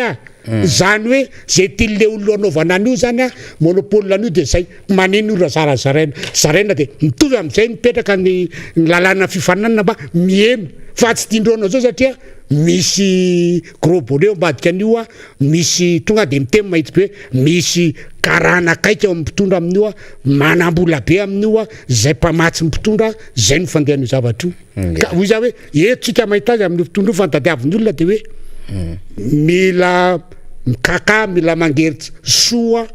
ny fianakavinay zay narasina amin'ny gouvernement io fa tsy taitaindavy isan'andro lavo zao na mifandrimpalemana na sakafo na asa sy ny rehetrarehetra fa mila ama ny sosialim-bahoaka isan'andro amin'ny fiainana andavanandro no tadiaviny amin'ny gouvernement io eny ary tena marana ny fandarantsika isika taky ny reo solom-bavam-bahoaka efa nandalo teto amin'ny miara-manonja sy ireo namana maro be dia ianao moa zany manana andraikitra eo anivony antokotiko Madagasikara ihany koa amin'ny solom-bavam-bahoaka ny Madagasikara voafidy tao boribory tamin'ny fahaefatra anao Andriamatoa député dia hoe ny lafo ny fameloma-maso na ny redynamisation ny antoko tim aiza ho aiza zany amin'izao fotoana zao député Ramboasalama any firaisana faefatra zay misy anao firaisana faefatra marina tokoa zany ary vao tao arina ny fionana zay natao teny amin'ny Andi bypass momba ny redynamisation dia efa nandray ny andraiky mitao amin'ny district Boribory tamin'ny faefatra zay ao anatin'ny circonscription adidiko zany ary efa nisy any natao hoe fameloma-maso ny atoko avy amin'ny miala avy any amin'ny fotony zany dia au niveau ny atao hoe victime zany misy victime efa vita nefa nisy mifanazovana fanavozana ny mpitrambanao amindreo atao hoe ina moa zany misy ny brao victime dia ireo lefitra sy ireo tanora sy ny mpanolotsaina ary ny vehivavy eo amin'ny mpandrafitra ny brao victime zany misy koa zany zao mbola tsy natao kanefa moa mba elana amin'ny ino izy teo ny mety atao hoe tsy fahatombanana sy ndretrarehetra sy elana mivavany mpanaratsy sy hoe mba tsy hoe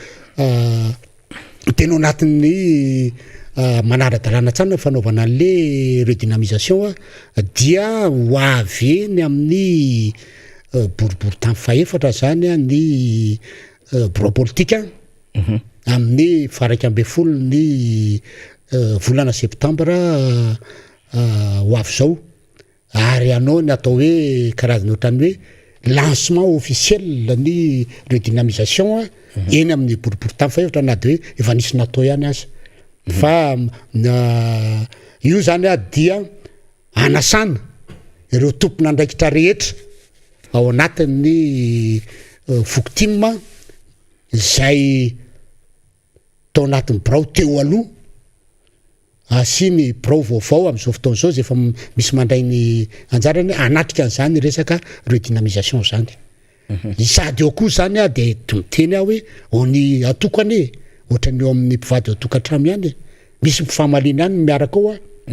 kanefa rehefa mifampiresaka de miravina ihany de io redynamisation koa zany atao koa zany atao hoe karazana hoe fampivanana ao anatin'ny ny antoka ao amin'ny boriboritany fahefatra zany satria tsy afeniny zany fa nisy tokoa ny disatia atao amin'ny lafiny tao amin'ny fifidianana zany ary ohatrany hoe nampizara ny mpikambana zany kanefa tsy fotoana zany tsony zao am'izao fotoana zao fa fotoana ny fanambarana ny hera dia zay hery atambatry ny atoko timma zay mba afahany atoko timma mandray zany mandray ny andraiky ny au niveau an'ny fiarahamonina de manomboka aty amin'ny fokotany any amin'ny au niveau an'ny district au niveau an'ny commune au niveau an'ny solombavamoaka indrindra hatrany amin'ny filohan'ny république ametrahana ny filohan'ny république imarika ravalomanina zany amin'ny fividianana manaraka hitondra ny tany sy mifanjakana zay zany no atao amin'ny fotoana io anambarana an'izay zay satria zay mitambatra vato azy misaraka fasika ary indrindrindrindra tena zava-dehibe de sy ny atao karazany hoe fampihafanana ao amin'ny antoko satria tsisy tsy malala ny zavatra nitranga atao amin'ny boribory tamy fahefatra zay atao hoe ohatra anatin'ny tamy fividianana de nisy ireo tady anao itsindalana fotsiny tady anao kitrandratrany kanefa tsy mety misy ireo atao hoe ohatran'ny olona rehetra manana ambition te anao zao de lazaka ary kanefa mo tsy tonga zany zavatra zany de tao amin'ny antoko ihany no mivadika no misara de mba ivirena zay hoe heriny antoko amin'ny boribory tamy fahefatra zay zany de isy ny redynamisation amin'ny 11 septembre ho avy zao manomboka amin'ny 2 tolakandro zay mbola tenenina anareo ny toerana nanaovana azy ny fanasana am'izany dia ho tonga ny ampelantanana tsirairay ary avy any amin'ny bureau politique no mamea de omena ny président ny distim sy ny ana victime ny fanaparianana zay ka eto zany de efa manainga atsika rehetra ho avy amin'ny zay redynamisation zay satria eo no tena ijeretsika no avy ny antoko timma eto amin'ny boribory tamy fahefatra genial de maraparantsika mino fa ireo namana ny edilam-bato ny any amin'ny sehatra zay lalovanao tany ambanivohatra tany sy ny any amin'ny boribory tany resahanao teo hoe io député Ramboasalama Emilien de teny famaranana député amaranako azy angamba dia tsy fotoanan'ny fatoritoriana tsony zao fa tena fotoanan'ny fijerena ny fiainana andavanandro ary fotoanan'ny fandraisana andraikitra ka de amin'ny tsika vahoaka rehetra zay nandalovan'ny ny onana sy ny fampiresahana sy ny fampidinihana ary ny eto amin'ny boribory tamy fahefatra dia tonga zao ny fotoana ho atsika rehetrarehetra ao anatin'ny fotoana ao anatin'ny fametrahana toko amin'ny toerana misy azy zay aza misalasala tsononareo manatinareo tompona ndraiky isasokajiny ny amin'ny fidirana sy atao hoe fanatefenana ny antoko tiako Madagasikara de manarak'izay koa de hoy izy aminareo hoe ny fiainana dia tsy iova mihitsiny raha tsy misy fanasanao andraikitra fa aza miandry ny hafa ianao andray andraikitra fa raisina andraikitra ao aloha de ampitao amin'ny namanao ny kadio za hoe voazay ny androandry fa mbola petsaka ny rahantsika eto ka de hoe aza misaraka ary aza tsahatra miaino ny fandarana miana manoja satria eto no ahitanao ny toromarika rehetra momba ny fiainanao andavanandro sy hoaniny atoko fa dia hoy za hoe mirary ndray herinandro sambatra ho antsika rehetrarehetra ny solomavamboaka ny Madagasikara Ramboa ary dia efa miteny aminareo koa hoe efa nomboka anao terrain zao hitsidika anareo any amin'ny fokotany rehetrarehetra amin'ny boriboritany fahefatra satria efa vita vaksiny tsika tsy matahotra tsy intsony ny fanerasera fa dia tsy maintsy manajana izany na zany aza ny nisy teo ny geste barrière zay anisan'ny hoe fanefitra lehibe tokoa mba tsy virena ny valina ritina ndray Niar de makasitraka ny solomamoaka ny Madagasikara atsika voafito amin'ny boriboritany fahefatra Andriamatoa Rambosalama Emilien tamin'ny fanazava-kevitra marobe zay netiny teo tena mifantoka amin'ny resaka ara sosialy tsika nanomboka tany amin'ny fahasalamana tamin'ny resaka ny fanaovana taminy nandalo tamin'ny tsy fandriampahalemana ny resaka itsika mikasika indrindra ny vidim-piainana ny resaka ny tontolon'ny fambolena sy ny fiompiana dia nolalovantsika ihany ny fiainan'ny firenena lalana moa na lalovana kely tao anatin'izay hoe anjara mba ho an'ny firaisana fahefatra zay ny fiarikarena ho an'ireo tanora zay manao ny asa etsy amin'ny fahasankarana zany fa na izany na zany de niresaka ny raharahan'ny Madagasikara ray manontolo an'ireo mpikambana vaovao ny ivon'ny gouvernement taloha andrasana zany zay mba vokatra hoentin' zany mpikambana ny ivon'ny gouvernement zany na dia kelikely ihany ary moa finoana fa le miandro moa vokavokany eny ihany foana fa zany moa zava-misy amin'ny akabeany resaka redynamisation resahan'ny député Rambosalama Emilien teo dia mikofokofoka fony eny amin'ny district ana Tsimorano eny iny andro député Alaina Tsimbazafy ao amin'ny commune Nandorany fotsy eo ihany koa de manomana an'izany fiaonan'izany ny any avaradrany eny amin'ny député Jery Randrembolaina dia zareo Ambomanga kely ao any amin'ny fahaefatra ny volana septambra no anatanteraka izany ana zany ny boriboritany fahefatra zay niteneny député Rambo teo zay dia amin'ny faha 1 ambin'ny folo ny volana septambra ary amin'ny sabotsy zao ny calendrier faran'ny akaika dia ny tanora tiako Madagasikara zay miaro fiofanana mihitsy io dia ho tanterahana eny amin'ny QG Belair zany tontolo andro zay ho an'ny tanora tiako Madagasikara izay zany no fandarantsika aloha tamin'ny ity androany ity mino zay fa betsaka no azotsika no raisina tamin'izany fandarana zany ary betsaka ihany koa no azotsika manandrify antsika no hoe manomboka zao de zao ndray zany no direct zao ndray zany ny consigne zao ndray zany ny fandaminana mba hitondrana ny raharaha ity zany sy ny hoe zao ny raharaha-pirenena mihodina any te hiresaka zavatra betsaka sika androany kanefa ny fotoana ihany koa de manery atsika mba ahafahana mandamy zavatra efa somary niotra kely tsika kanefa na izany na zany dia tsy bediny namana teknisianina sy eo anivon'ny fandrindrana isika satria dia mbola afaka mandamina ny dokam-barotra sy ny reo fandefasana ireo